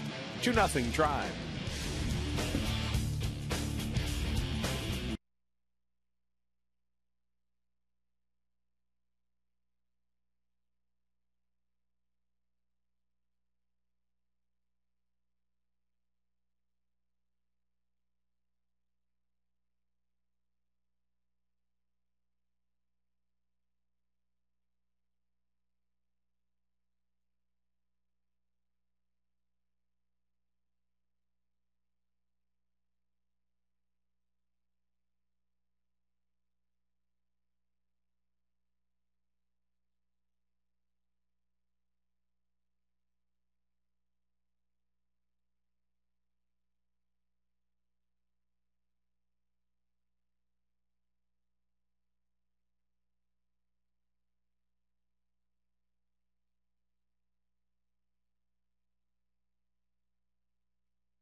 Those bags detached.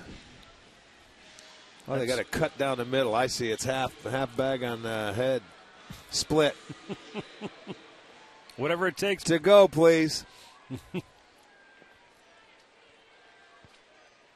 Everybody trying to stay dry in what has been a very damp evening. At least it's been on the warm side. Upper 60s, low 70s. And no wind. That's wind. That's easy for you to say. B.J. Upton takes a strike to open the 6th inning. Upton is 0 for 2.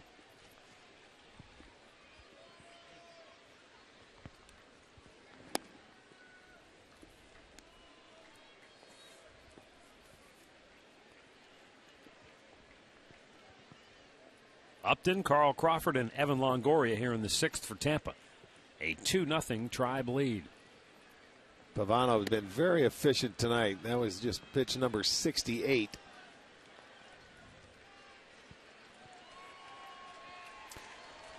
Turned a beautiful double play ball to end last inning. That one hopper as the runner was going on the 3-2 count. Ground ball to short. Cabrera smoothly executes the put out, 1 down.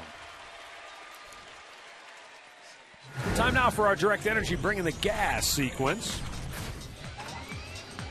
Let's go back into the first inning. Carl Crawford, the hitter. Pavano wastes no time.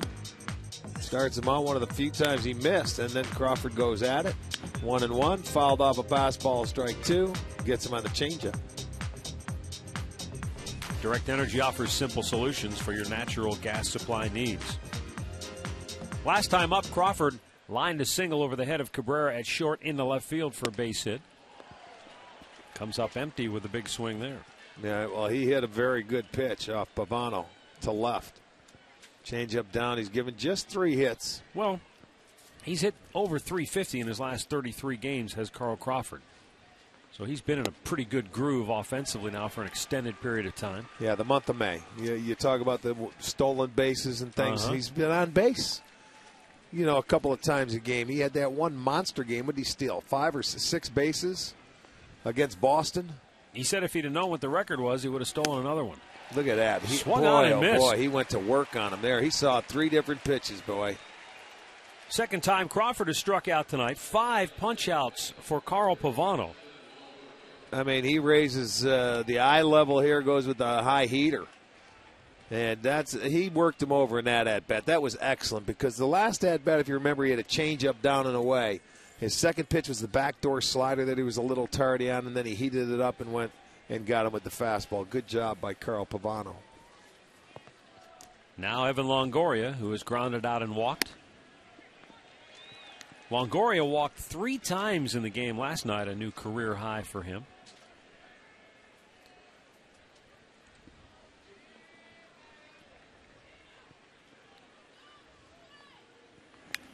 Shoots it back, nothing in 2 the count. Interesting tonight, Rick, in that all 5 of Pavano's strikeouts are clustered among the top 4 hitters in the Rays order. Well, it shows you if you hit your spots and make your pitches, you can strike those guys out. Because, Payne is twice, Crawford's twice, and Upton's once. Struck him out looking. Longoria goes down with the bat on the shoulder. And the Rays go 1-2-3. We'll go to the bottom of the 6th here in Cleveland, 2-0 Tribe.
Two 2-0 Tribe on top as we go to the bottom of the 6th inning.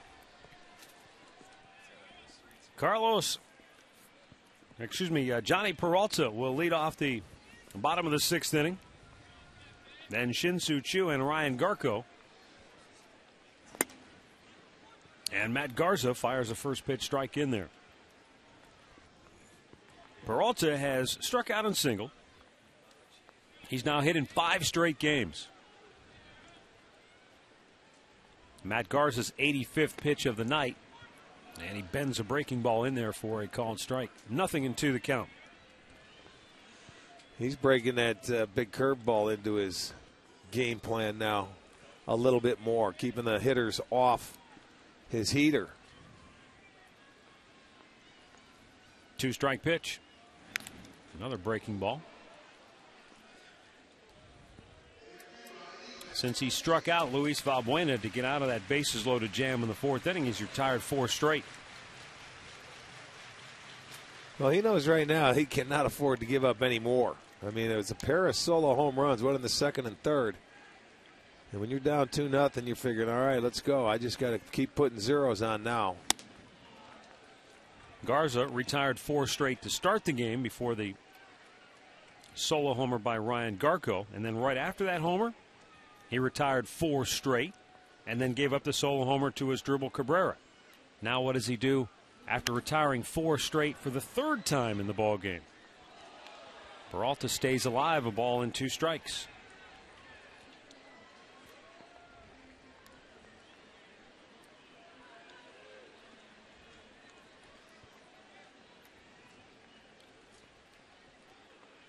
Now the 1-2. Just missed with it. And the count evens up, 2 balls and 2 strikes. And this next toss will be number 90 on the night for Matt Garza. The 2-2. And a liner caught by Pena at first, 1 away. Let's go back to the STO studios right now for a Ford Sports Update with Al Pulaski. All right, Matt, Rick, the Cavaliers in Orlando down in Florida, game 4 of the Eastern Conference Finals. Right now, Orlando by 1, 32-31, with less than 10 minutes to go before halftime. Mo Williams leads the Cavs tonight with 12. Howard has 13 for the Magic. Back to you. All right, thanks a lot, Al.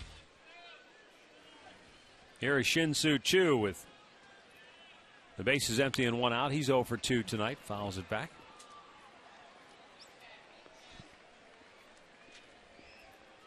Choo 1 for 7 in the series so far. See the raindrops continuing to fall.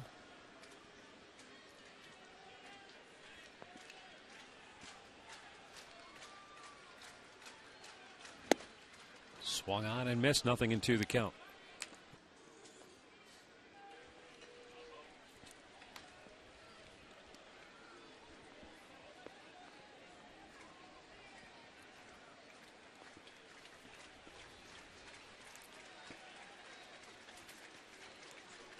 Two-strike pitch. Check. Yes, did he go? Ooh. He held up, says Angel Hernandez.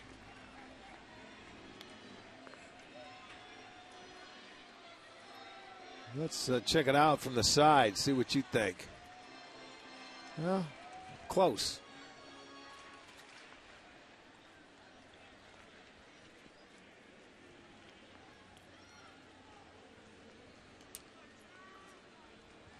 And the 1-2.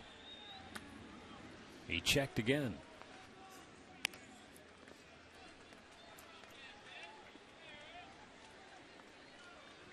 Rays with that shift on for the left-handed hitting Shu. 3 on the right side.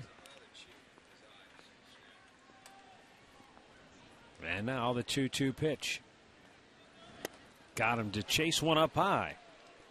6th strikeout for Matt Garza. 2 down here in the 6th inning. And we'll get a chance to check out our Alt Care Dental and Dentures Smiling Easy Cam. Early smiles and dry faces on Dollar Dog Night.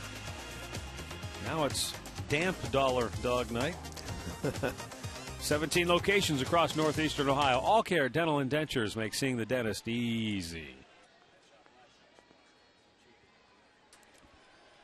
Ryan Garko with a home run ball in the first inning, or in his first at bat, I should say, and then in the fourth inning bounced into a fielder's choice.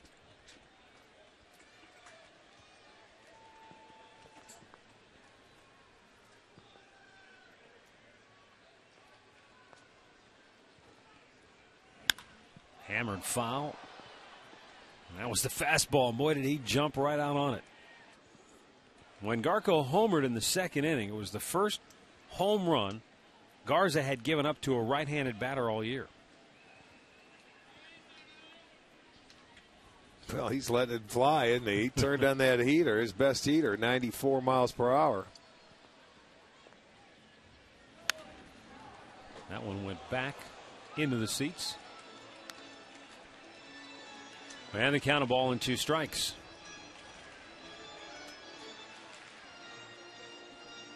They tend to come in bunches. And with Ryan Garko, a lot of times when he's swinging the bat well and he's got that line drive stroke working, that's when the home runs just fly. When he gets into the slight uppercut mode, that's when he can sometimes get into a funk. When he starts maybe trying to lift the ball and trying to hit home runs. Well, I think any hitter gets into that funk when your swing gets a little longer, when you get a little elevation in it. Mm-hmm. When he stays short, quick, line drive to the ball, he's strong enough to hit home runs on line drives. Well, it's like the home run we talked about earlier in the game from last night. The pitch that was high, I mean, that wasn't a big swing. He just got to it and hit it hard, and it flew out of here. I want to look up the last time Garko homered to right center field at his first at-bat. That was a line drive. He drove that ball that way. Now, he slapped it that way for hits this year, but he never drove it that way. Mm-hmm. You know, and that's what makes him a good RBI man is taking it the other way. I'm going to have to do some research and see when the last time he hit right center field for a home run is. This was the home run Rick's talking about in the second inning. I mean, now he drove that ball. It's not easy going opposite field in any ballpark for the most part. Hit him. All right, 31 times. Garko with a little extra stare out toward Garza. Yeah, these two teams obviously had the bad blood last weekend in St. Pete, and now going out, Bill Welke going out. I don't know if he delivered a message to Garza. You know, the fact that he hit a home run earlier in the game, it raises eyebrows.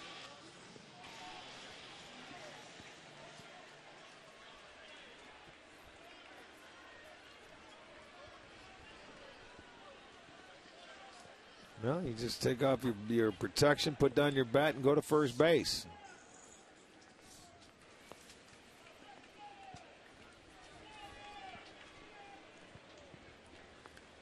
Now the batter is Mark DeRosa, who had a base hit his last time up.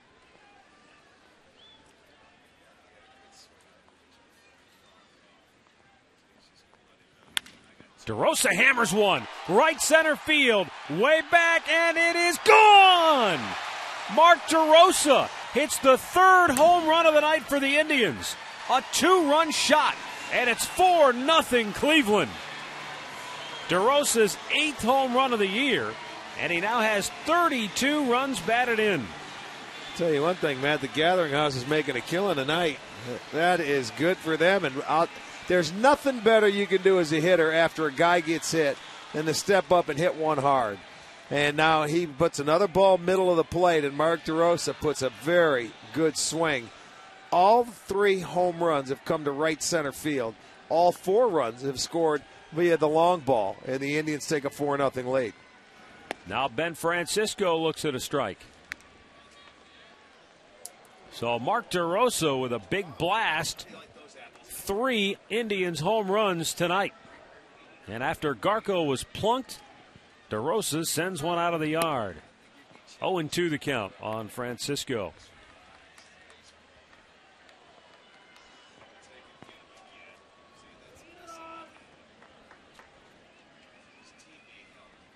Now the 0-2. And he strikes him out. But the Indians strike for 2 more. And through 6 innings of play, it's Cleveland 4, Tampa nothing.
Ohio, brought to you in part by Key Bank. Feel safe at home with the banking home of the Cleveland Indians. And by AM/PM, too much good stuff. A rainy night in downtown Cleveland, but the Indians lead the Rays 4-0. Carl Pavano working on a 3-hit shutout.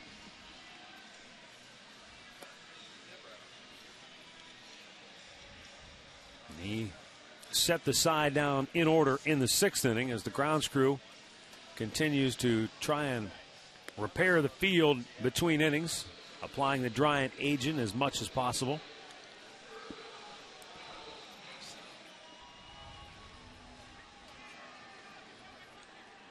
Carlos Pena, Willie Ibar, and Ben Zobrist will be the batters for the Rays here in inning number 7. Pavano has struck out 6, and all 6 strikeouts have been among the first 4 hitters in the Tampa lineup, including Carlos Pena, who's batting cleanup tonight, and he has fanned twice. You know, in his last start against Kansas City, he struck out a season-high 8, tied.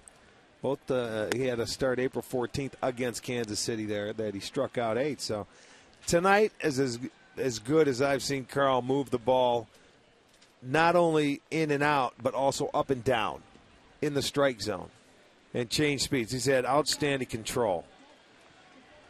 He has been a treat to watch.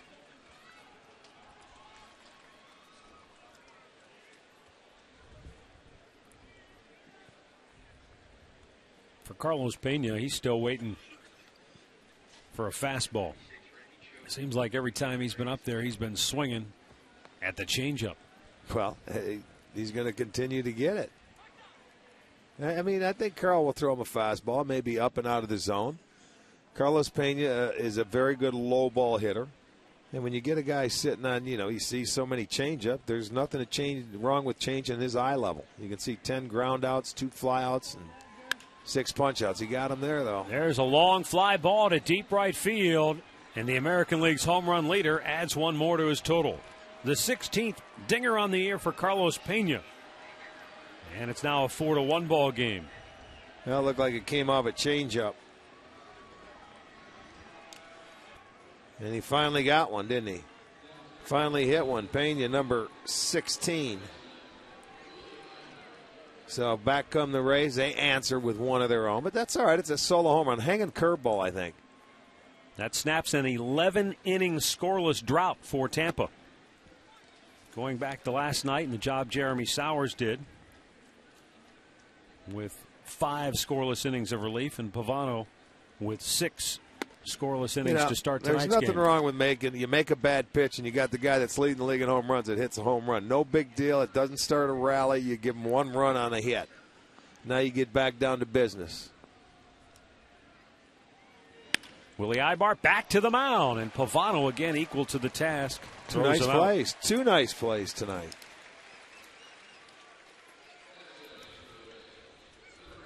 Well, on Sunday, all kids 14 and under will receive a baseball cap featuring ketchup from the Progressive Fields Hot Dog Derby.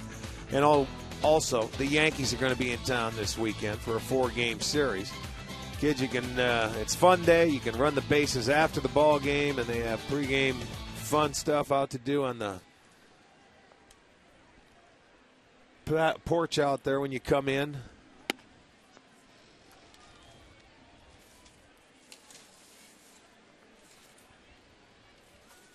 Is ketchup the favorite? That's why they're getting ketchup. Are they going to have a mustard hat day? What do you think? And there is a special start time, though, on Sunday. It's at 12:40.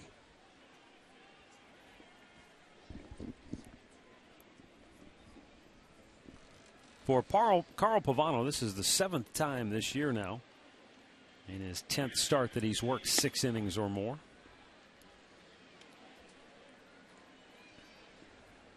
His first 3-0 count of the day.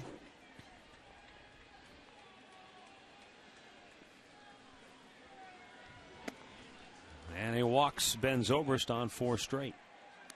So the 1-out free pass will bring up Gabe Gross, who is 0 for 2, and the Indians may soon get their bullpen busy.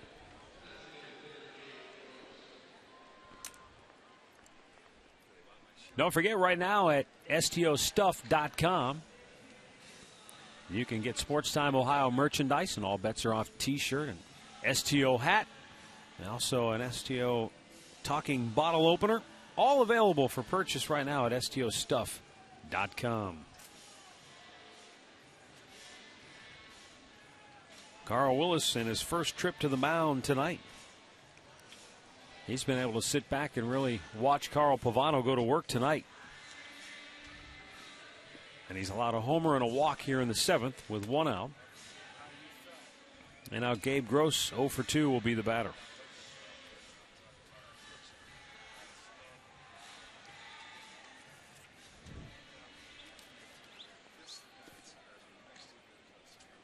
Greg Aquino beginning to loosen for the Indians in the bullpen.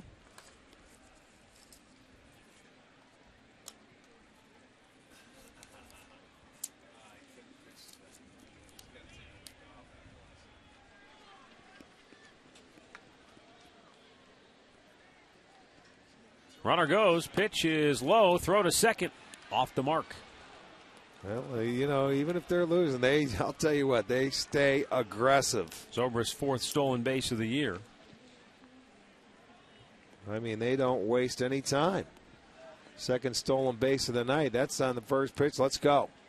Off and running. Shoppach comes up, throws a little bit offline. He slides in easily for a stolen base. Looks like a good pitch to run on a changeup. Not an easy track to run on. High and wide, 2-0. Well, he's starting to fall behind the hitters now. That's the scary thing. Pavano right around 90 pitches. He's at 87, and that's normally the max for him. Is in that area for whatever reason, because of injuries, because of, you know, his past. He had a brilliant 6. And the 2-0. Outside, 3 balls and no strikes. 2nd straight 3-0 count. Going back to last night, the Rays 0 for their last 9 with a runner in scoring position. Deanna Navarro, number 8 hitter, waits on deck.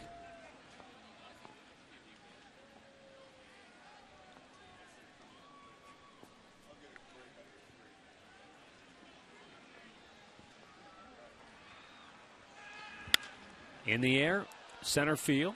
Ben Francisco will make the catch. Thank you. Letting the guy swing 3-0 when you need base runners. I'll tell you, that to me is a little mind-boggling. It's not like this guy's some big home run hitter. He may have a little pop. He's got 3 home runs, but you need base runners. So he gives him the green light. You swing it, you pop it up. That's where the Indians and Carl Pavano says thank you very much. Now Deanna Navarro. Navarro is 1 for 2 with a single. That came in the 5th inning.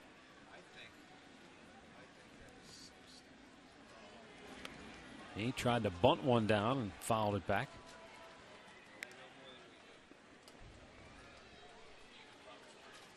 "90 pitches now on the night for Carl Pavano. He went 101 pitches in his last start, 92 the previous start. He's gone over 100 just twice in his 9 starts coming in.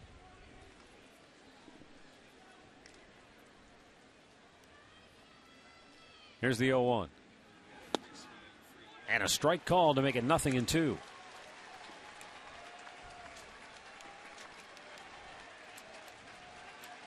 Tribe on top 4-1. Carl Pavano trying to work through the 7th inning here with a runner at second and 2 down.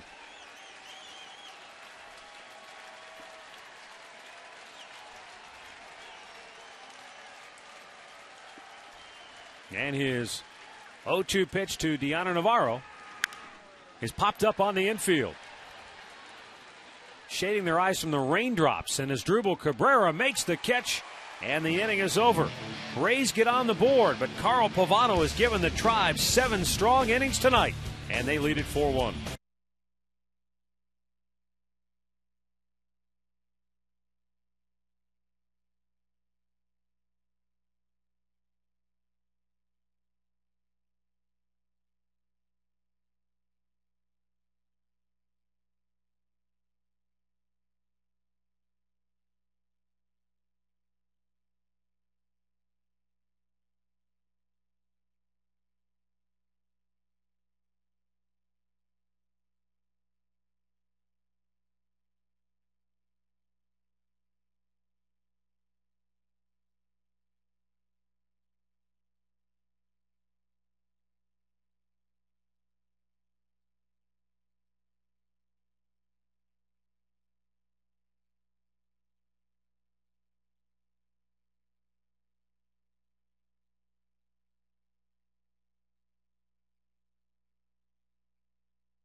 sandwich. You can enjoy the game. And maybe not tonight, but stop by when the sun's out and you can enjoy all your dining on their beautiful outdoor patios. Best outdoor dining in town. Visit paninisgrill.com. It has been a rough night in terms of the elements. You can see the damp infield. The grounds crew has done their best to try to get the drying agent down. But when it continues to rain, there's nothing you can do. In between innings, they come back out and they just try and clean it up. Not much you can do. At least the puddles haven't started, picking up on the infield. There's Pavano talking to his pitching coach, his manager, and they're telling him, you know what, you did a great job, pal. Thank you very much, and your day is over. Hey, I got to tell you, Rick, for a guy who was easily the biggest question mark on the pitching staff coming into the season, he's done a terrific job. Well, as I mentioned, he's 4-1 coming into his starts in May. He's got a chance to be 5-1. So, and he has pitched very, very well. Randy Choate for the second night in a row on in relief for Tampa. Matt Garza went 6 innings tonight and allowed 4 runs on 5 hits. Didn't walk a batter, struck out 7, hit a batter, but allowed 3 home runs. Yeah, the long ball got him. He had given up 5 this year coming into this game in 60 innings. He gave up 3 tonight in 6. But, and the first home run that Garco hit was the first one against the right-hander, and DeRosa hit one. Both the right-handed home runs came on a first-pitch fastball. And both came to right center field. Balbuena went to the front of the box, tried to drag it, but missed it. Stay in there, boy. You got to bunt the ball first. He's running. You see, he's out of the batter's box. You got to make sure you get the ball first before you take off out of the box.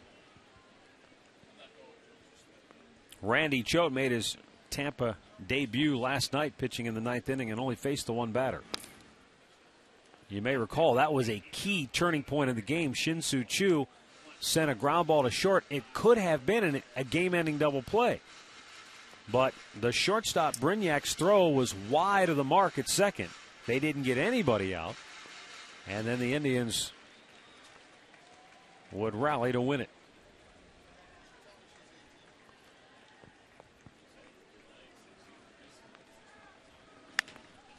Balbuena rolls it to third. And Longoria throws him out. Time now for our Northern Ohio Toyota dealers game recap. Ryan Garco's solo home run in the second inning made it 1-0. Asdrubal Cabrera's solo jack in the third made it 2-zip. And then in the 6th inning, Mark DeRosa, after Garco had been hit by a pitch, drilled a 2-out, 2-run homer. Rays got on the board with a solo homer by Carlos Pena. It's 4-1 Cleveland here in the 7th. For a dealer near you, visit buyatoyota.com. Kelly Shopik 0 for 2 on the night. Takes a strike.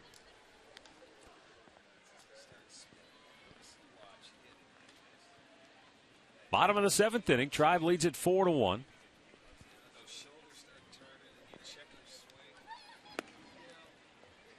That missed inside, 1-1.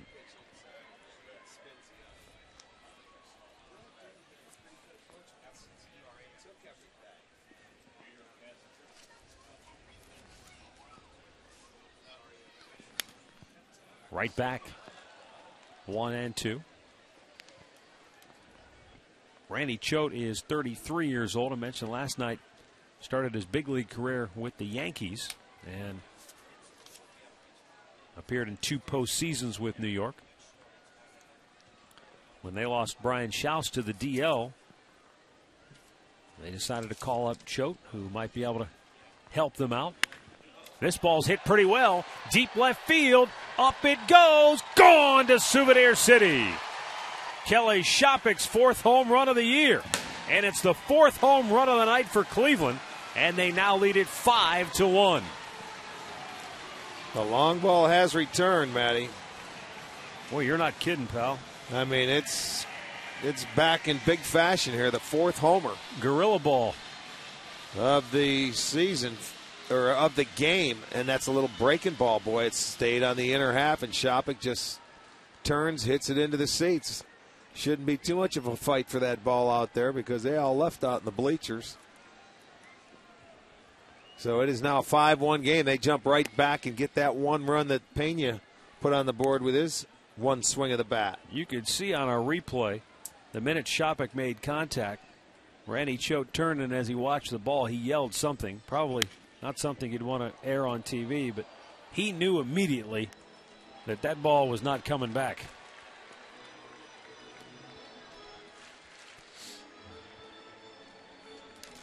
And Shopik, who was only hitting a .196 in his last 15 games, hits the home run. That's 57 home runs now given up by the Tampa staff this year, which is quite a field.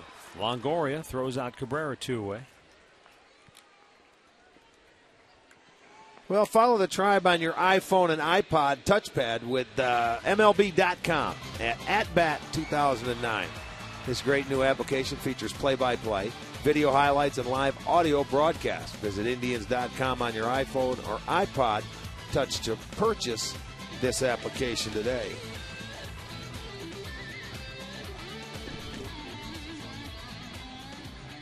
Two down, bottom of the 7th. Brady Sizemore takes a strike to the outside corner. He's 0 for 3 tonight. The Indians have hit 4 home runs and lead it 5-1.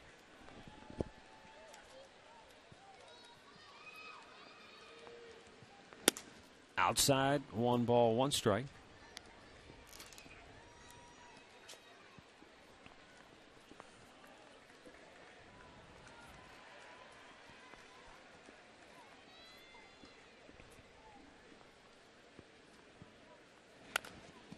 Brady shot it back, almost picked off Johnny Peralta in the on-deck circle.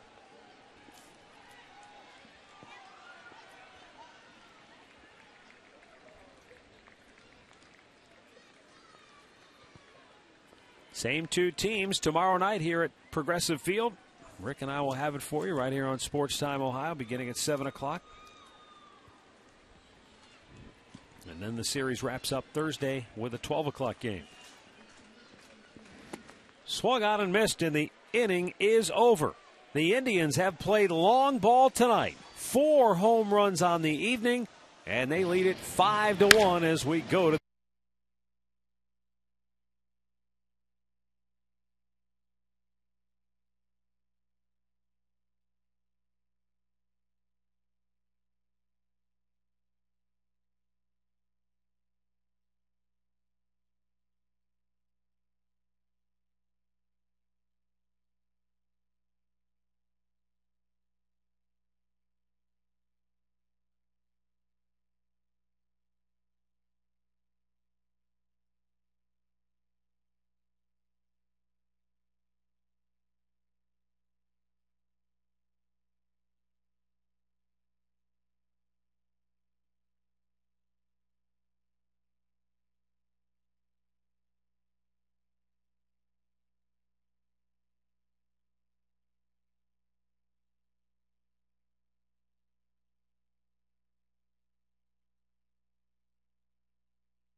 may not be disseminated without the express written consent of the Cleveland Indians.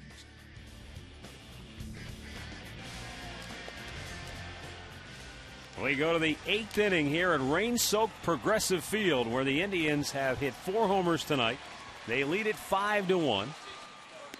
Carl Pavano went 7 innings tonight, allowing a run on 4 hits, struck out 6. And now he'll turn it over to the Indians bullpen, and Rafael Betancourt comes on to work the 8th inning.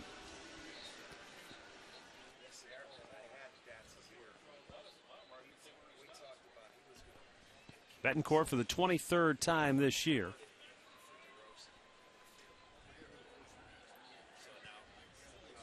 Carl Pavano trying to win his 5th game this year. That would give him the most wins in a season for him since 2004. He's suffered through a number of years with arm problems, but he's really throwing the ball well right now. Pavano had the first start disaster down in Texas when he lasted just an inning and gave up 9 runs on 6 hits. Then came back and gave up 4 runs in his next start. But every start that he has made, his ERA has gone down this year. Reed Brignac looks at the ball down low, 2-0. I mean, this is kind of interesting. Tommy Bowe did a nice breakdown here. After his first start, of course, you give up 9 runs in 1 inning. Your ERA is 81. After his second start, it was down to 16. After his third start, it was down to 969, and it has incrementally gone down in every start for Pavano since then. And his last start before tonight, it was at 6.10. After tonight, down to 5.5. Well, good. He's got a long way to go. He can get that down into the under 3s. And again, that doesn't sound all that great. It doesn't really tell you the whole story as to I'll just tell how you well what, he's I love battled. the way he's gone out and he's pitched. He's been one of your more reliable guys. He's gotten some run support, unlike Cliff Lee, who's probably pitched better. Oh, without a hasn't doubt. had the run support. Yep. But Carl Pavano's been right there. He's been the second best pitcher on this staff. Rafael Betancourt finds the strike zone, 3-1. What he cannot do is come in here and walk the leadoff guy. The number 9 hitter, Reed Brignac, who's batting a .182. He has 2 hits and 11 at bats.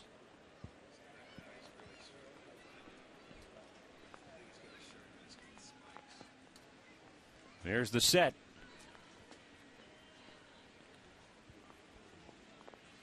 And the 3-1 pitch. That's roped to the gap in right center. And this is going to be extra bases for Reed Brignac. Goes up into the seats. It'll be a ground rule double. So just his 3rd hit as a Ray. And Tampa gets their leadoff man aboard. Let's go back to the SGO studios for a Ford Sports Update with Al Pawlowski. Matt Rick, the Cavaliers have come back once again to take an 8-point lead at the half. LeBron James leads everyone with 17 points. Dwight Howard 13 for the Magic. Cavaliers trying to even up this best-of-7 Eastern Conference Finals at 2. They lead it 58-50 at the half in Orlando. Back to you. All right, thanks a lot, Al. Indians bullpen getting busy after Betancourt gives up the leadoff double to Reed Brignac. Now B.J. Upton 0 for 3. And a first pitch breaking ball for strike 1.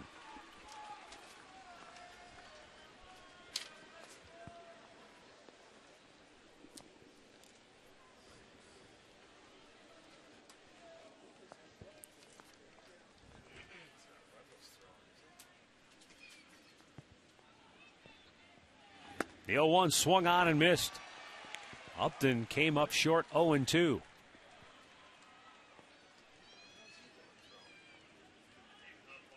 David Huff is loosening in the Indians bullpen.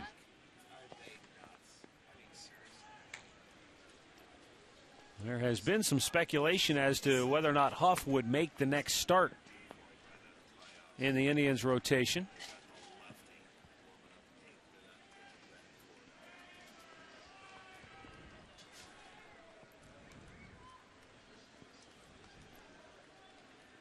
Now the 2-strike pitch from Rafael Betancourt to B.J. Upton.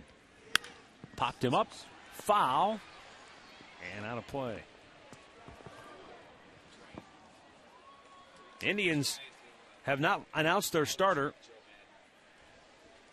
for Wednesday or Thursday.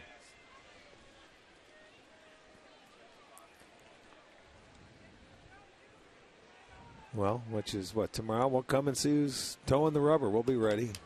There's some speculation that Zach Jackson could get a call up and make that start.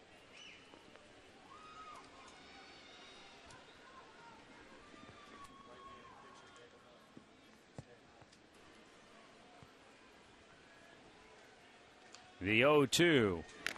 Fouled right back.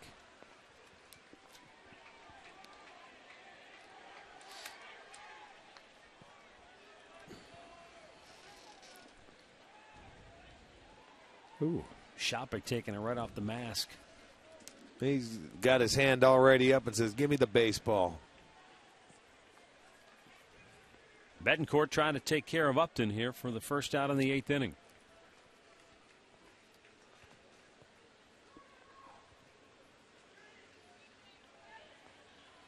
And the 0-2 is swung on and missed. Betancourt gets the strikeout, 1 down here in the 8th.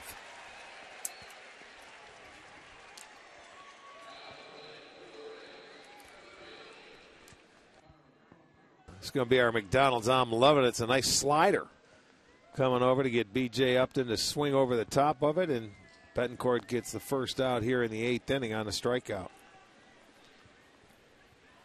Left-handed hitting Carl Crawford steps to the plate. He is 1 out of 3 tonight.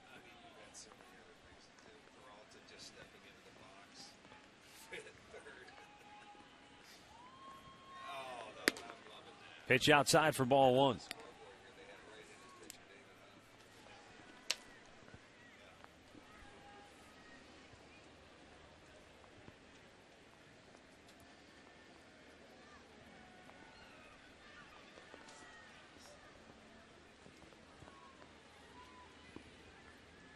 The 1-0 pitch is at the knees for a called strike.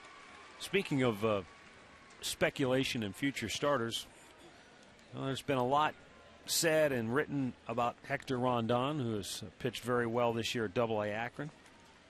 He is now 6-2. We featured him earlier on our Subway Fresh Face of the Game. His ERA is down to 2.08. Yeah, you still have to remember that's minor leagues. You know, and he's a young guy. 1-1 pitch. Fouled back. Also, Jeanmar Gomez, who threw a perfect game for Akron on May 21st at Trenton, was the Eastern League Pitcher of the Week. He got the start tonight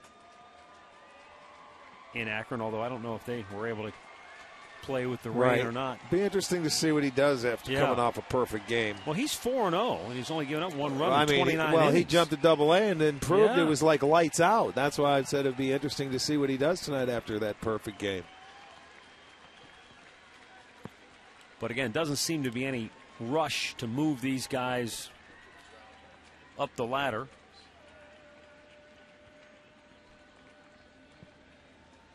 As Rick said, Gomez started the year at Kinston in single A. He's already jumped up 1 level. Down low, 2-2.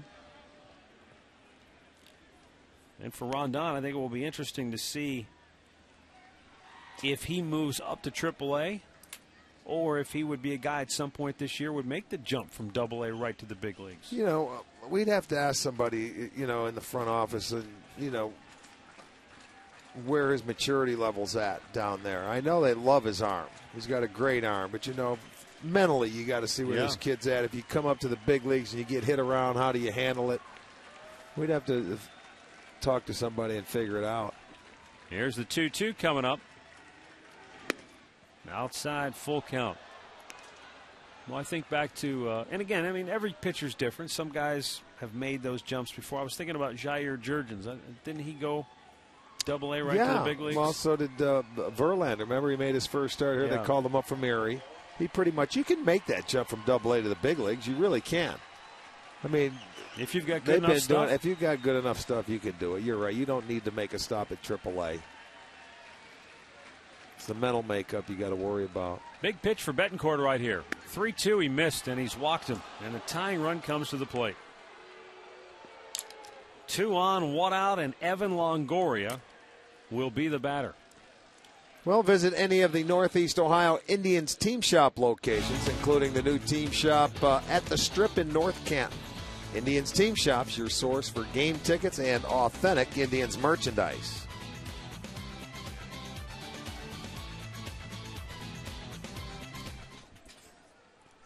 Now Evan Longoria steps in. He is grounded to third. He has walked and struck out.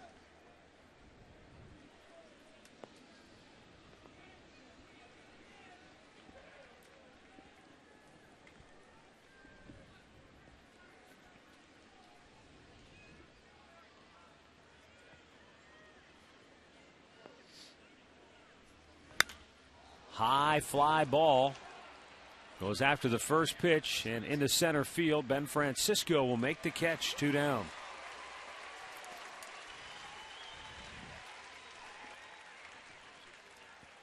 Longoria wasting no time. Ooh, he got away with one maybe. You look at the reaction on Longoria's face. Yeah, he got away with one. There's one right there to hit. He can't believe he popped it up. But he did. That's out number 2. Now Carlos Pena, who homered his last time up. This is a dangerous hitter right now.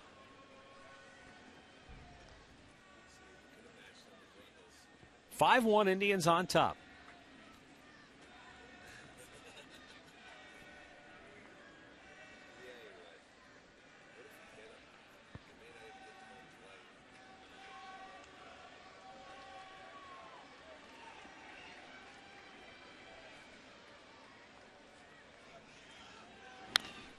Went after the first pitch himself and fouls it back.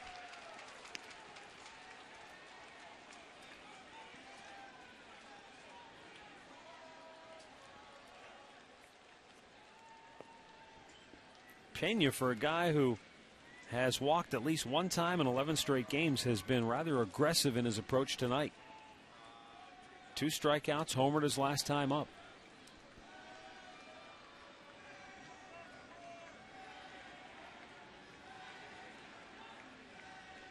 Rafi Betancourt ready now with the 0-1.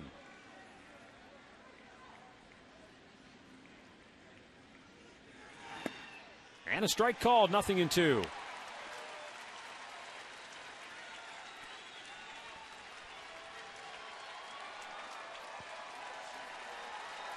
Our crowd tonight, most of those who remain are tucked up underneath, trying to stay dry, making some noise.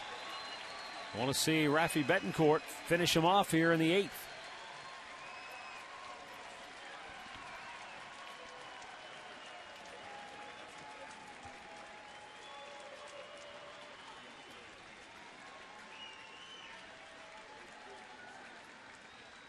And the 0-2 pitch is low, a ball and 2 strikes. Hey, stick around after the game tonight. Darcy Egan and Joe Thomas will visit Kalick Hunting Preserve in Orwell, Ohio. They're going to go pheasant hunting.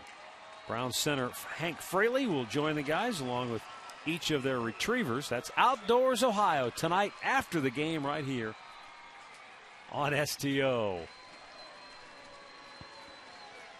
2 on, 2 out, a 1-2 count on Carlos Pena.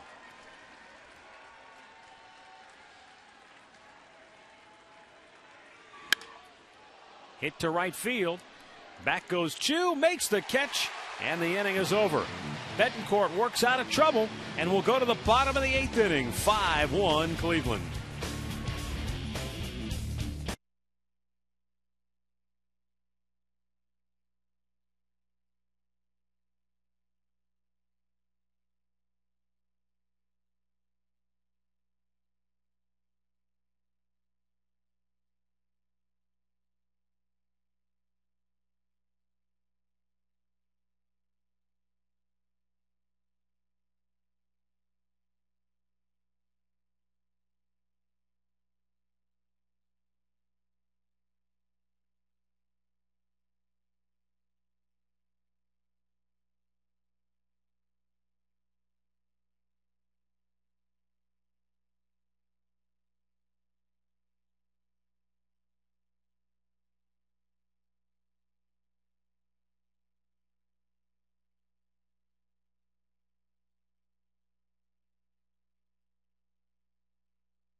giving him the old, hey, it's all right, you got through it. And you know what? Sometimes when you get through an inning like that and you catch a break, guy goes after a first pitch and misses one that you left in the middle of the plate.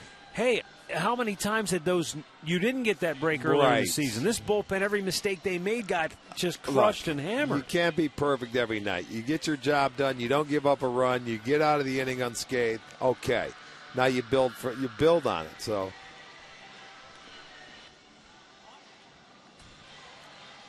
Let's get a look at the Alltel text poll results while we have a moment.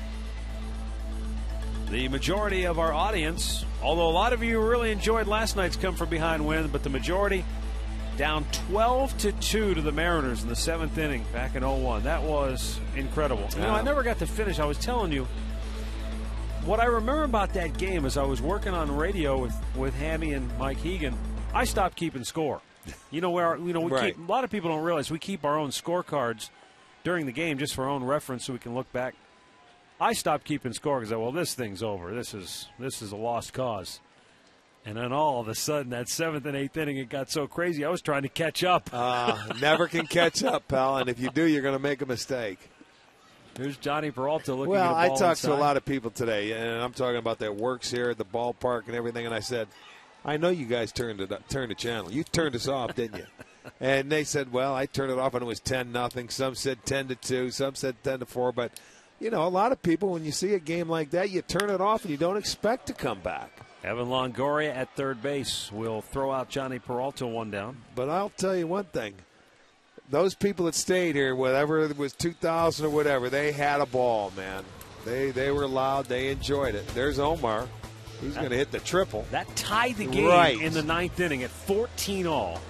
And then we went to the 11th, and on the broken bat liner by Holbert Cabrera, Lofton come flying around third, and watch Eddie Taubensee almost body slam him. Kenny, I remember afterwards he said, I was just hanging on for dear life in case Eddie dropped me. And, of course, the irony there is those guys were traded for each other back in early 90s. Right. Yes, they were. One of the trades that really jump-started the whole turnaround for the Indians. Mention it, yeah, you're right. 0-1 to Chu, catches the outside corner. He is 0 for 3 tonight.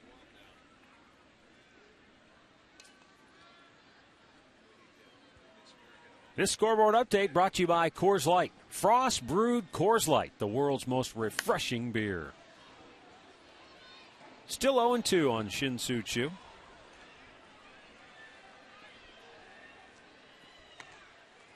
You see closer Kerry Wood heating it up in the Indians' bullpen.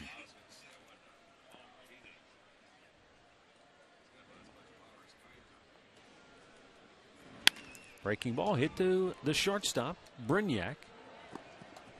2 away. And now Ryan Garco.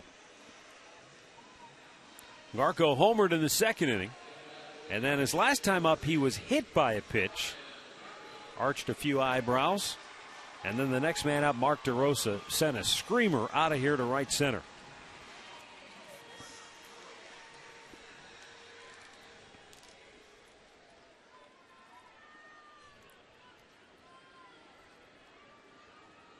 Ryan is now 4 for 7 in the series with the 3 homers.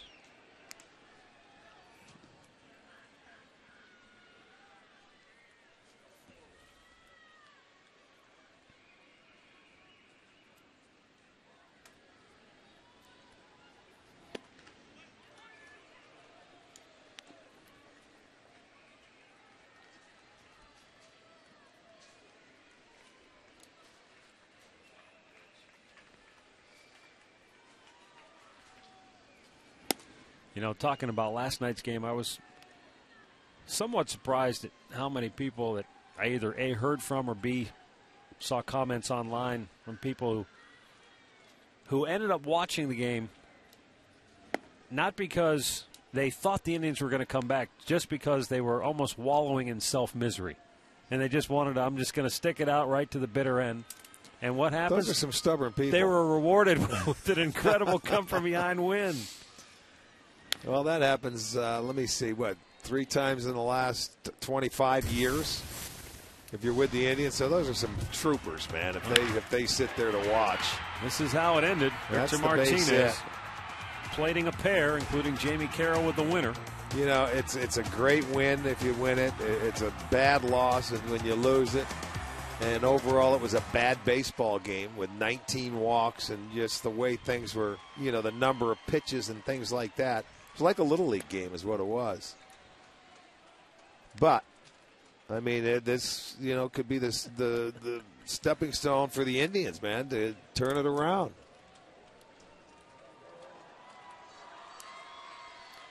Two down, bases empty, 3-2 count on Ryan Garco, and a swing and a miss. Indians go 1-2-3, and we will now go to the ninth inning. Kerry Wood's coming on, trying to close out the Rays when we come back.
Front ninth inning here at Progressive Field.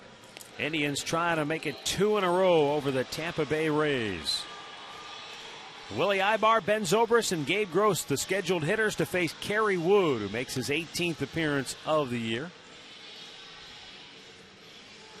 Not a save situation, but Kerry Wood has definitely thrown the ball much better of late.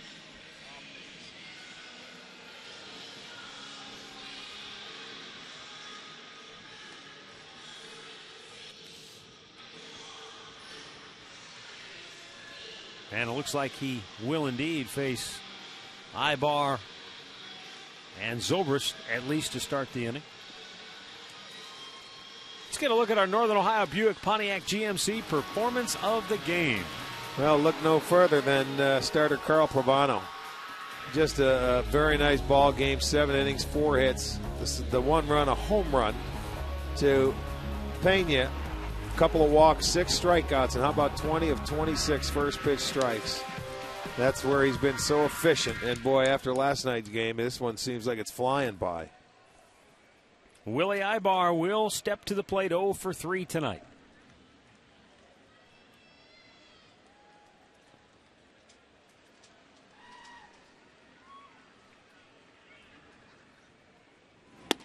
And a first pitch strike from Kerry Wood.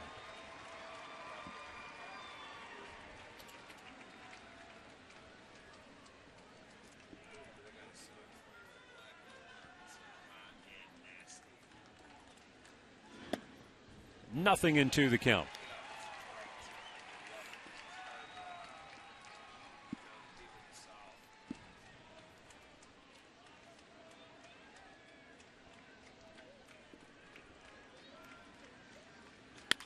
Up the middle, Wood kicked it back towards the runner. Shopik with a bare hand grab and throw, and he's just in there ahead of it. Oh, wow, that would have been a terrific play. A crazy-looking play.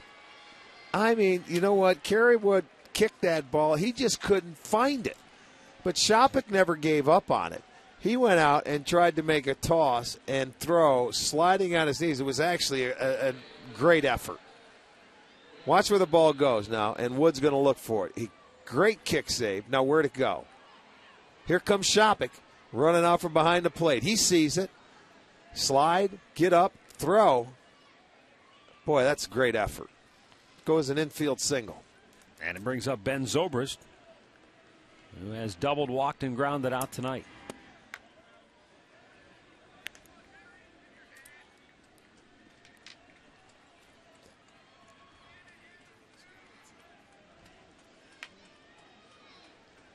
Hits are even now at 6 apiece. But the Indians have hit the long ball tonight. Zobrist pops it up. Peralta over near the seats. Might have room. He will, and he makes the catch. But he did the smart thing, as you've always said. He got to the railing first and then adjusted. It makes it so much easier when you can do that. And, you know, third base relatively new for Johnny in this ballpark, you know, with the fly ball going that way. Normally he's at short and he's got an angle where he's going out. You see him take a peek. Get down and get over there, Johnny, and then come back and adjust. And so the first out in the inning is recorded, and now Gabe Gross, 0 for 3, will step in. Gross has twice grounded out, once flied out tonight. And Wood's first fastball misses outside.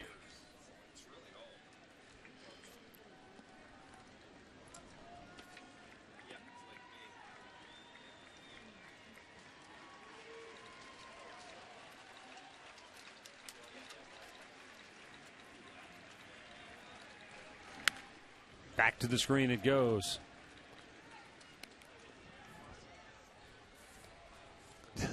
Tampa today 0 for 11 with runners on base, 0 for 9 with runners in scoring position. So they haven't been able to get the hit when needed.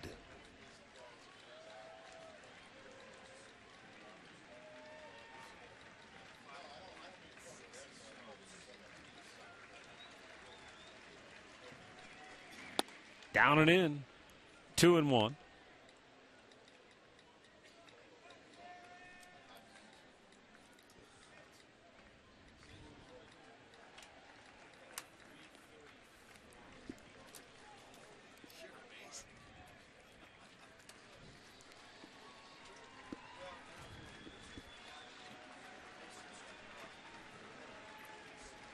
That pitch fouled back 2-2.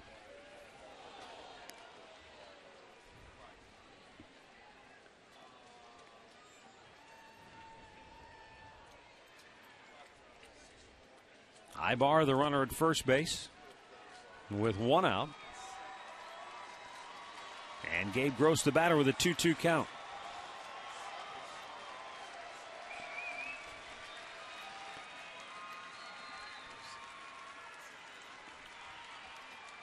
Here's the 2-2 now, and a breaking ball missed wide, full count. Kansas City leading Detroit late in their game. Minnesota leading Boston 5-1 there in the 7th. If Kerry Wood can close it out, the Indians could pick up a full game on front-running Detroit in the Central Division. Not to mention they'll move to within 9 games of 500. Payoff pitch. Line drive, left field. DeRosa makes the catch. 2 away.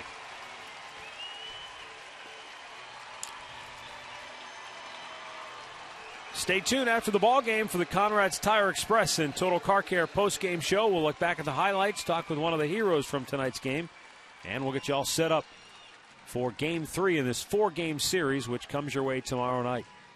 Plus, Al will have all the highlights, and he'll keep you updated on what's going on with the Cavaliers. Straight ahead.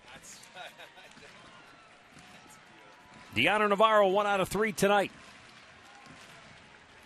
He steps in with a runner at first and 2 down here in the 9th inning.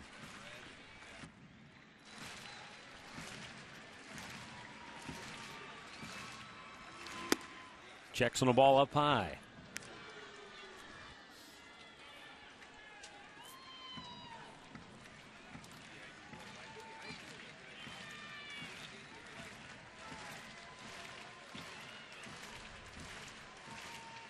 Runner takes off. They weren't holding him.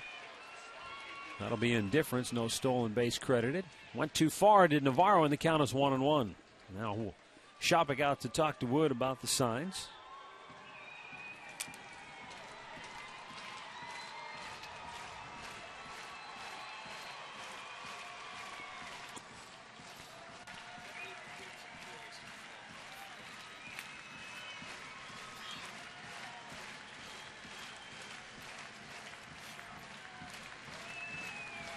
Here's the set and the 1-1. Bouncing ball towards second base. Valbuena throws him out, and the Indians have won the first two in the series against Tampa. The Tribe using the long ball tonight, hitting 4 home runs, backed by the stellar pitching of Carl Pavano, and 2 scoreless innings from the Indians bullpen. And they win it 5-1 tonight. Carl Pavano is now 5-4.